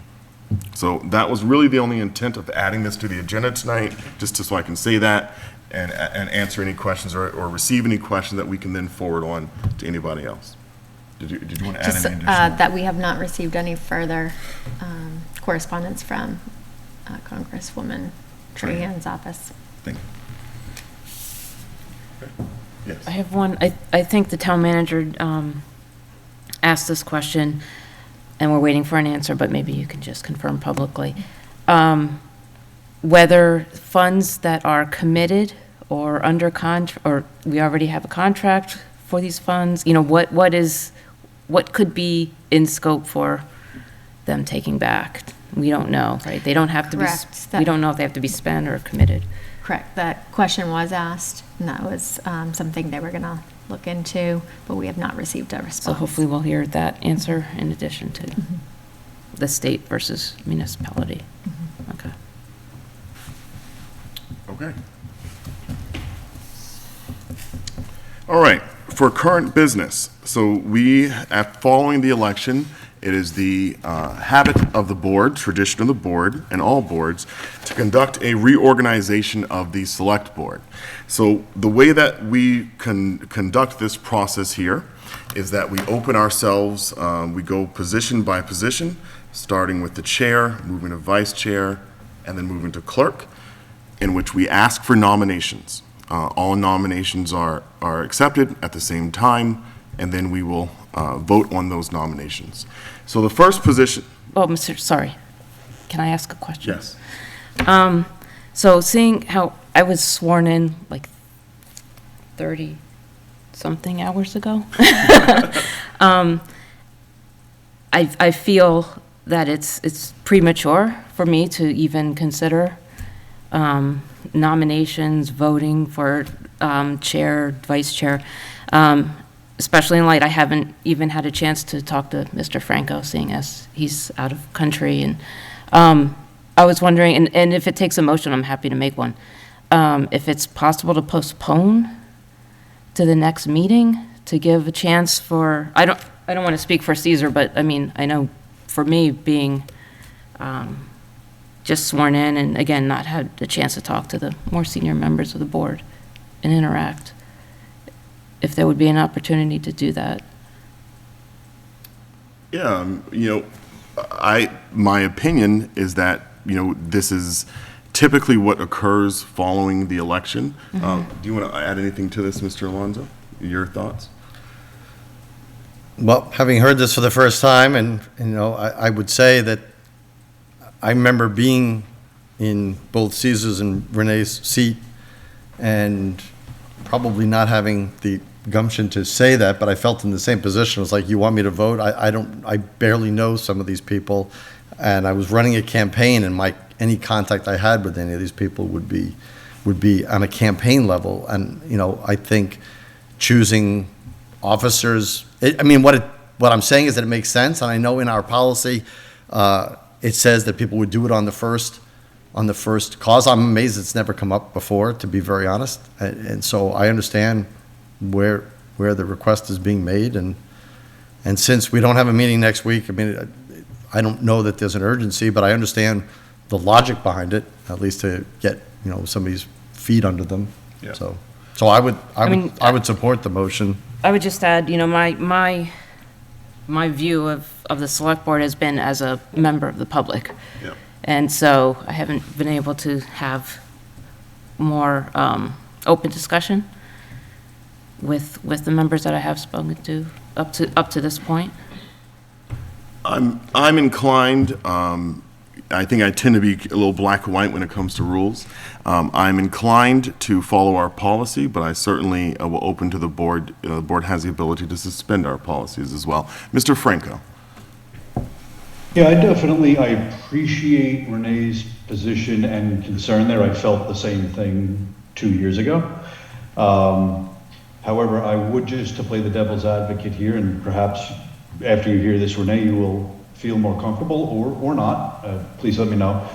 I can totally appreciate not feeling comfortable making a motion, but even if you second a motion, if either you or Caesar seconds a motion, it would really only be for the purpose of discussion. So a motion would be made, seconded, and then there would be a discussion, and maybe that would be some basis on which you could feel comfortable making a vote. But that's just my input for devil's advocate and commentary. So let's just talk it out. So I think it's common for newly elected boards or bodies in general for their first business to be electing leadership. Since it's our policies, I would not be in favor of, straying away from our policies. I feel prepared to engage in this. I think, you're always welcome to either not make nominations or to abstain from votes, but I think it's urgent and it's something that we should do in our first meeting. We need leadership. We're a newly elected board. Right, but we're not going to be leaderless. Right, we're not going to be leaderless. Sure. So it just doesn't seem right to me for us to postpone it. It seems as though a majority of us are in agreement on that point. So we will, I hear your concern, Renee, and my opinion is, I think it's common for every elected body, as Mr. Nuzula just stated, that the first order of business is usually going through the officers. And I know that, I've been on the other end of this table, and it is challenging to kind of know, who to support, and why. But I do also recognize that it's the typical first order of business with the new board. And I'm not comfortable deviating from that, but certainly I am comfortable reevaluating all of our policies and making modification that maybe this is something we need to look at changing in the future for future boards. All right. Mr. Franco is looking to... Mr. Franco. Yeah, I will also just, and I think Renee probably knows this, but I'll just reinforce it, that even if you second a motion, again, that only platforms and opens the motion up for discussion. There's no obligation that you, in the end, wind up supporting that motion or voting in favor of it. So if you feel comfortable proceeding on that basis, well, even if you don't, perhaps it looks, the direction it looks like we're going in, it might not matter, but I hope you feel more comfortable on that basis. Mr. Chair. Yes. In response to Mr. Franco, I just want to, and I don't want to put words in Ms. Emke's mouth, but I think your comment misses the point of what she's saying. It's not a matter of comfortable making a motion or making a second or having a discussion. I think, and again, I don't want to put words in her mouth, I think her position is that she doesn't have enough information to vote for or against anybody on the board because she doesn't have that kind of information. I mean, I think that's what the position is. I wholeheartedly, completely agree, although she's the expert on what her position is. I took that to be her position. Okay.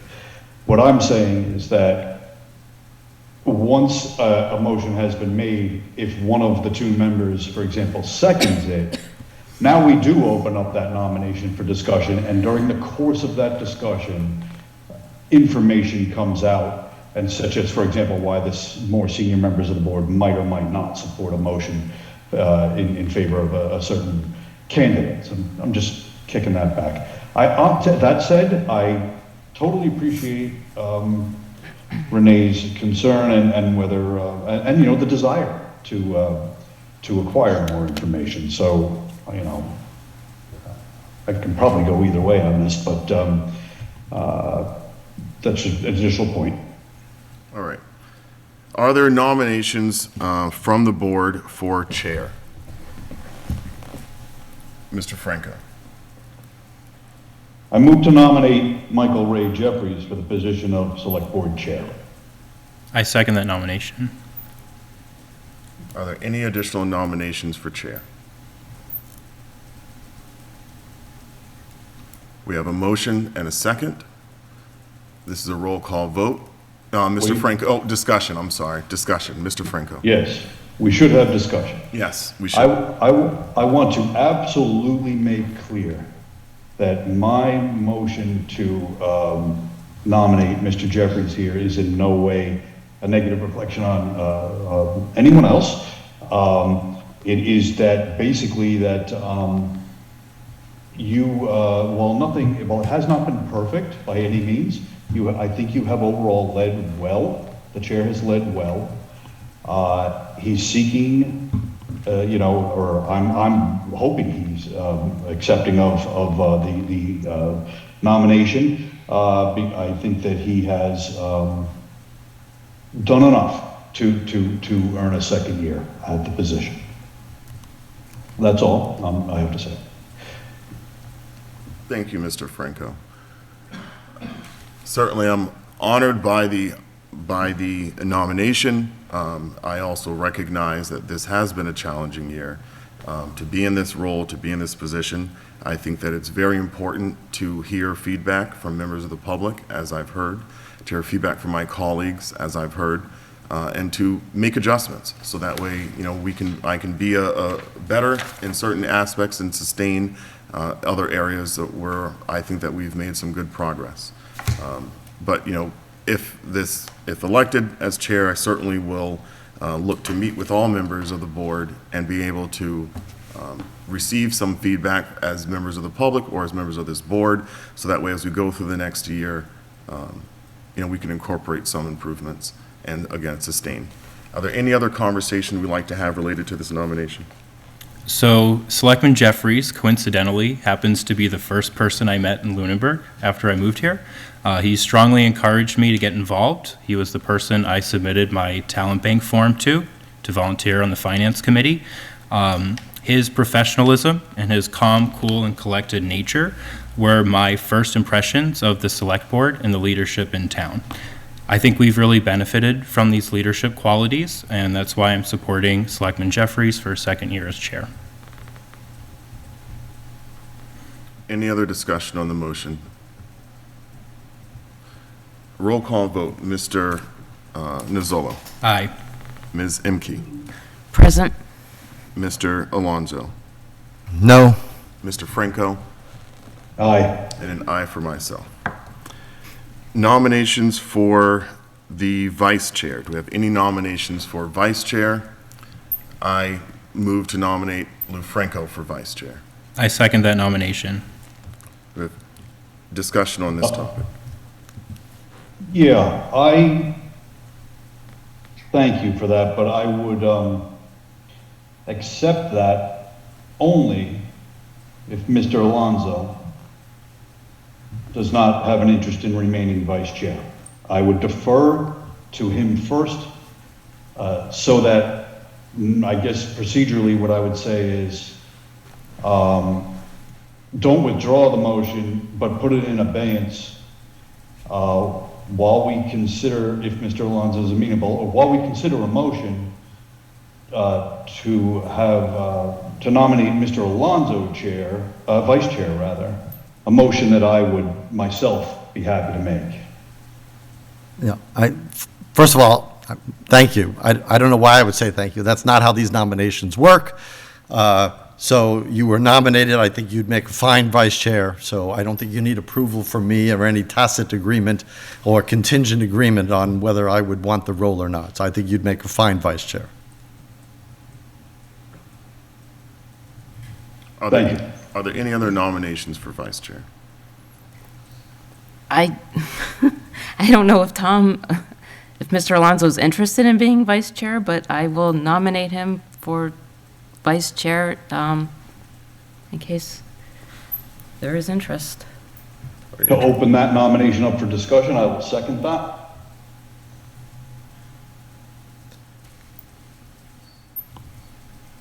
You know what, I'm going to make this, I want this to be clear for the board, and I appreciate Ms. Emke nominating me, but I will rescind I will refuse the nomination.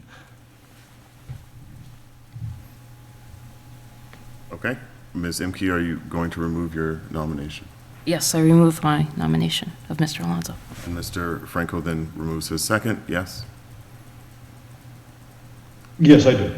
All right. Are there any other nominations for vice chair? All in favor of the motion, Mr. Nuzzola. Aye. Ms. Imke. Aye. Mr. Alonso. Aye. Mr. Franco. Aye. And an aye for myself. For the position of clerk, are there any nominations for the position of clerk?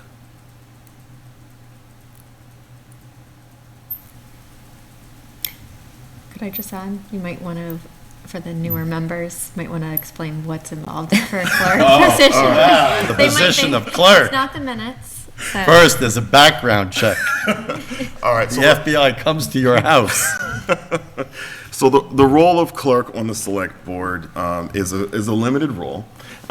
So there are certain documents that only the clerk can sign, and so that's one of the responsibilities. Also, it is the person who will facilitate the meetings of the board in the absence of the chair and vice chair. Also, typically the clerk is the person who pays a little more attention to the minutes that are prepared and corresponds with with Elaine, our admin, executive administrative assistant, related to any requested changes. It's pretty light duty.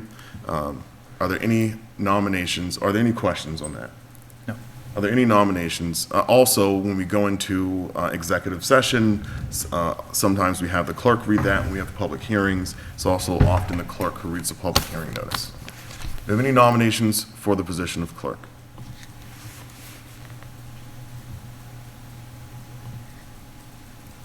I would ask if any of the newer members want to be a clerk. If I'm nominated, I will There accept you the go. So I nomination. nominate Cesar Nuzzolo for clerk. I'll second it. Any additional, are there any other nominations for clerk? Are there any additional discussion related to clerk? All right. This is a roll call vote. Ms. Nuzzolo. Aye. Ms. Imke. Aye. Mr. Alonso. Aye. Mr. Franco. Aye. And an aye for myself. All right. We've accepted the gift from the Eagle Scouts. Discuss and vote. So just as a note, what's coming up for us in the future, I'm just going to skip ahead a little bit. What happens next is we do committee assignments. So we're going to be emailed the list of all the different committee assignments that we're currently sitting in. There are several vacancies. Typically, we tend to show deference to existing members who are liaisons for certain boards to maintain that relationship. However, members can indicate that they're no longer interested in certain roles. So at our next couple of meetings, I think we typically will target who will be liaisons for different committees. It's not just liaisons, there's also some boards and duties that we actually sit on. And so it's also those committee assignments. The way that that typically works in process is that we'll get emailed that list. It's kind of a conversation. It's usually not very contentious. If there's multiple people going for a position, then we will bring it to a vote. In years past, most people, we've been able to discuss it and take care of it without having to do that. All right, next is a vote on the Public Employee Committee, the PEC Agreement Amendment. To the town manager, do you want to present this? Yes, thank you, Mr. Chair. So in your Google Drive, there are some documents, and we have an agreement with, it's called the Public Employee Committee Agreement, and it was adopted, actually, I don't know the year, Mr. Alonso, you may know the year it was adopted. Probably around 2006 or 7. Okay. And it is part of, you can adopt through Mass General Law, Chapter 32B, Section 19, which outlines the health insurance agreement with all the union memberships, including school union. So that's teachers, custodial, paras, and on the town side as well, clerical, DPW, police, fire. So there's 2 amendments that we are proposing. We went to the Public Employee Committee. One is to do a health insurance opt-out plan. So this would be an incentive for employees during open enrollment to opt out of health insurance. They would get an incentive payment. We're looking at this for a pilot program for a year to see how it goes. And both would be an incentive payment to the employee and a cost savings to the town for those not. And there are in the Google Drive as well, the program guidelines outlining how it would work during this pilot year. So an individual coverage would be $2,000, family coverage $4,000, and change from family to individual $2,000. They would have to be enrolled in the health insurance program for a minimum of 2 consecutive years. They could not have a spouse also on the town's health insurance plan where they would opt out and be covered under the spouse's plan. So there's these are all been reviewed by the board at a prior meeting. They were approved through the unions. They took a vote. A majority of the unions agreed to move forward with this. The other one is called the Pillar RX program, and that is something that our insurance company is doing. It's there's only 3 employees out of all of the employees within town and school that would be affected. The insurance would work with them to make sure that they get enrolled in this program. So they've agreed to that as well. I don't remember seeing or hearing about that. So what is the cost effective, what is the impact of the town on that? There is no cost impact. Okay. All right, thank you. Okay. All right, I know that we've discussed that opt-out before. It seems to be a really good way for the town to conserve money, that by incentivizing staff that says, hey, we're going to pay you money if you come off of our health insurance and go into another qualifying plan, that what it allows families to do is to look at the plans that they're eligible for, identify what makes the most sense for them, and the town gets the benefit sometimes of saving some money. So we're looking for a motion here on accepting the Public Employee Committee Agreement amendments. I move to accept the Public Employee Committee Agreement Amendment. Second. All right, we have a motion and a second. Any additional discussions or questions related to this? All right. Seeing none, this is a roll call vote. Mr. Nazzulo. Aye. Ms. Imke. Aye. Mr. Franco. Aye. Mr. Alonso. Aye. And an aye for myself. All right. So per our revised appointment policy, you know, part of the challenge of being a new member is that you're kind of thrown right into it right away. So one of our first orders of business is appointing personnel to different boards and committees that we appoint personnel to. And so we have our policy. Let me just find where we have it in the drive.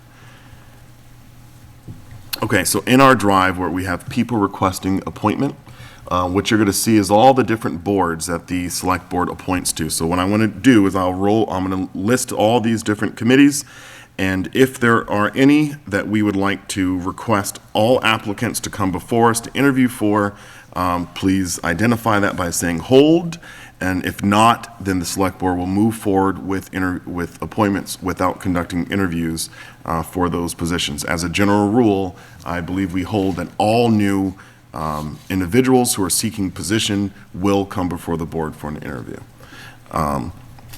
So, Agricultural Commission, American with Disabilities Committee, APDC, Conservation Commission. I'm going to put a hold on Conservation for all members to appear before us. Council of Aging. We will invite Helen, a new applicant, to come before us. Cultural Council. We will ask Dr. Chandler to come before us. Green Communities Committee. Historical Commission. PAC. Personnel, we have vacancies, no applicants. ZBA. And this is an associate vacancy. To pause, so what did the hold mean? if you would like to request for that all applicants to come before the board for an interview, Including the incumbent. including incumbents. No, okay.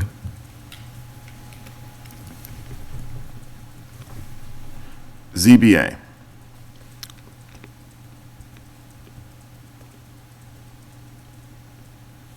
All right. So an associate vacancy, just for clarification to our newer members on what that is, some of our, the ZBA particularly, we'll use them as an example, they have an associate membership program. What that is it's in this case, it's people that we appoint other boards. It's not necessarily people that we appoint, but the associate process for the ZBA specifically is that it puts people into a pipeline. So that way, when there are vacancies on the full board that open, typically we appoint people from who are current associate members. Other boards that we appoint have created somewhat of a associate membership status, and that enables them to help train up interested parties. Conservation does this, for example, helps them train interested parties, APDC as well. It allows them to train interested parties to be involved in meetings, participate. They can't vote. And then when it comes time for there to be an opening, typically the board shows preference towards those who have been an associate member for some time. So just to recap, what are the committees that we held on?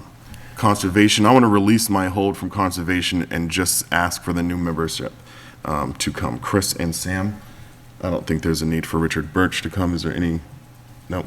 All right, and then we also did a hold, I'm looking at your notes, just in the new applicants, okay? So just to be clear, Mr. Franco, I wasn't looking up at your hand. Are there any boards or commissions that we just went through that you'd like for the full board to come for, all applicants to come before the board for an interview? I may have zoned, the new applicant for Council on Aging, did you put a hold on that one? Yes. Okay, that's all. That's fine. Okay. So I thought the policy was that we always ask new people. We do. Yes. So then you didn't have to put a hold on that. Yes. Ah, okay, yeah. I'm trying to find in our policy where we've gone through this before to require people, incumbents, to come before us before, but Yeah, so in our, let me just get to it. Very end. where there are multiple applications. So there's no hold or anything. So it's just clear that it's just a blanket policy. It doesn't say we're going to take a hold or anything, but, okay. Yeah, so it would be this board, any member can identify that they'd like to have everyone before that come before. So we did not exercise that. We only identified that the new members would come before the board, so we didn't exercise that tonight.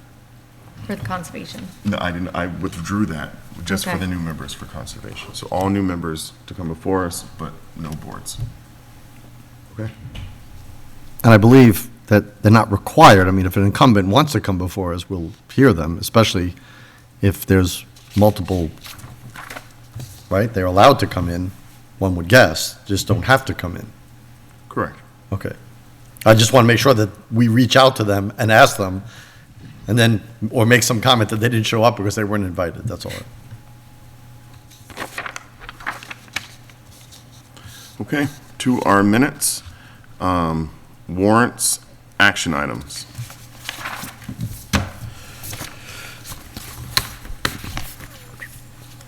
Do we have any, let's go through our warrants this evening. May I utilize your pen, please? All right, we have an accounts payable warrant in the amount of $322,016.08. Mr. Chair? Yes. It might be useful to the new members to sort of explain what's going on. Before you do that, let me just say this next one. Oh, no, I'm not doing it. I'm asking you to explain. All right. Thank you. I probably should have done that in advance. So each meeting, not every meeting, every other week, so we're in a bi-weekly time schedule, we sign off on the warrants. This is all the funds that are expended by the town in different ways that come through us, and so we sign off acknowledging them. At any time, members are always welcome to come into Town Hall before the meeting, and you can review every single record that's in here, so you absolutely can look through them. And what you're doing is you're signing off, acknowledging that the information is correct and can be paid. We tend to defer to Karen Brochu, who prepares these, and given the outstanding reports that we tend to hear from related to our audits, some members do come in and look at it. I know that some don't. So next, we have an accounts payable warrant in the amount of $209,605.15.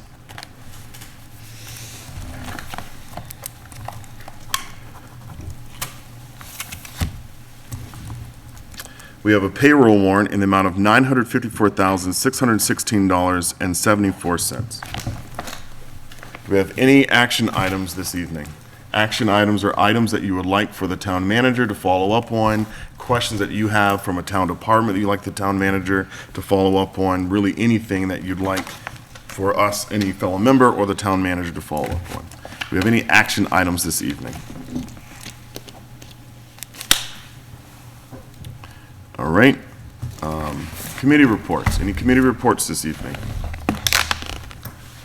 I have sort of a report. The Economic Development Committee did have their meeting on Thursday. However, because of a late-breaking conflict, I was unable to attend it. So therefore, I'm going to have to get a summary of what happened from Mr. Burney and report to you at the next meeting. Thank you, Mr. Franco. FinCom meets this Thursday. All right. I don't have any committee reports. The library committee did meet last Thursday. They were able to catch that the ARPA funding request that they had prepared very early in the year somehow was not forwarded to the board, and so they did resubmit or submit it. Again, they had met early in the year to go through that, and somehow it just didn't make it to us. All right. Our upcoming meetings, we have meetings next. Our next meeting will occur on June the 6th, June the 13th, and June the 20th.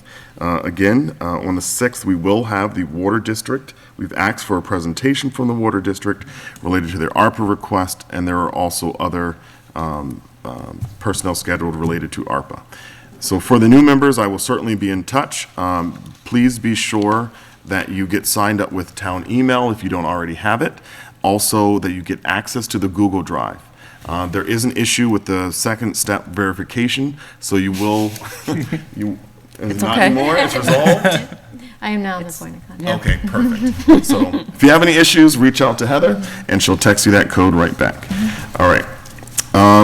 Any public comments this evening from the town manager? No, thank you. Any public comments from the public? And we're looking online. Any from the public? Seeing none. Any from the board?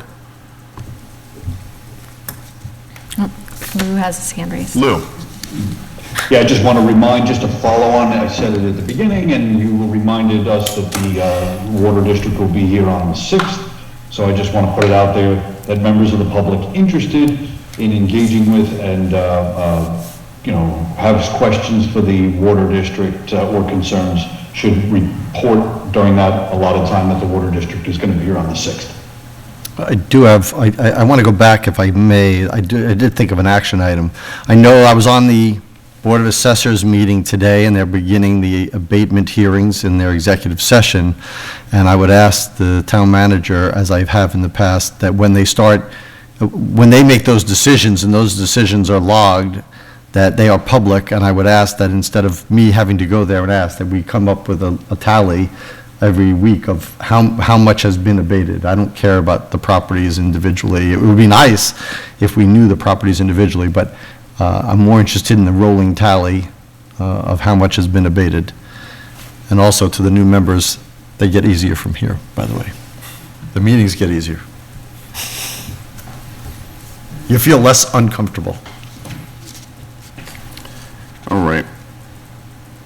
I would just say they don't all get easier.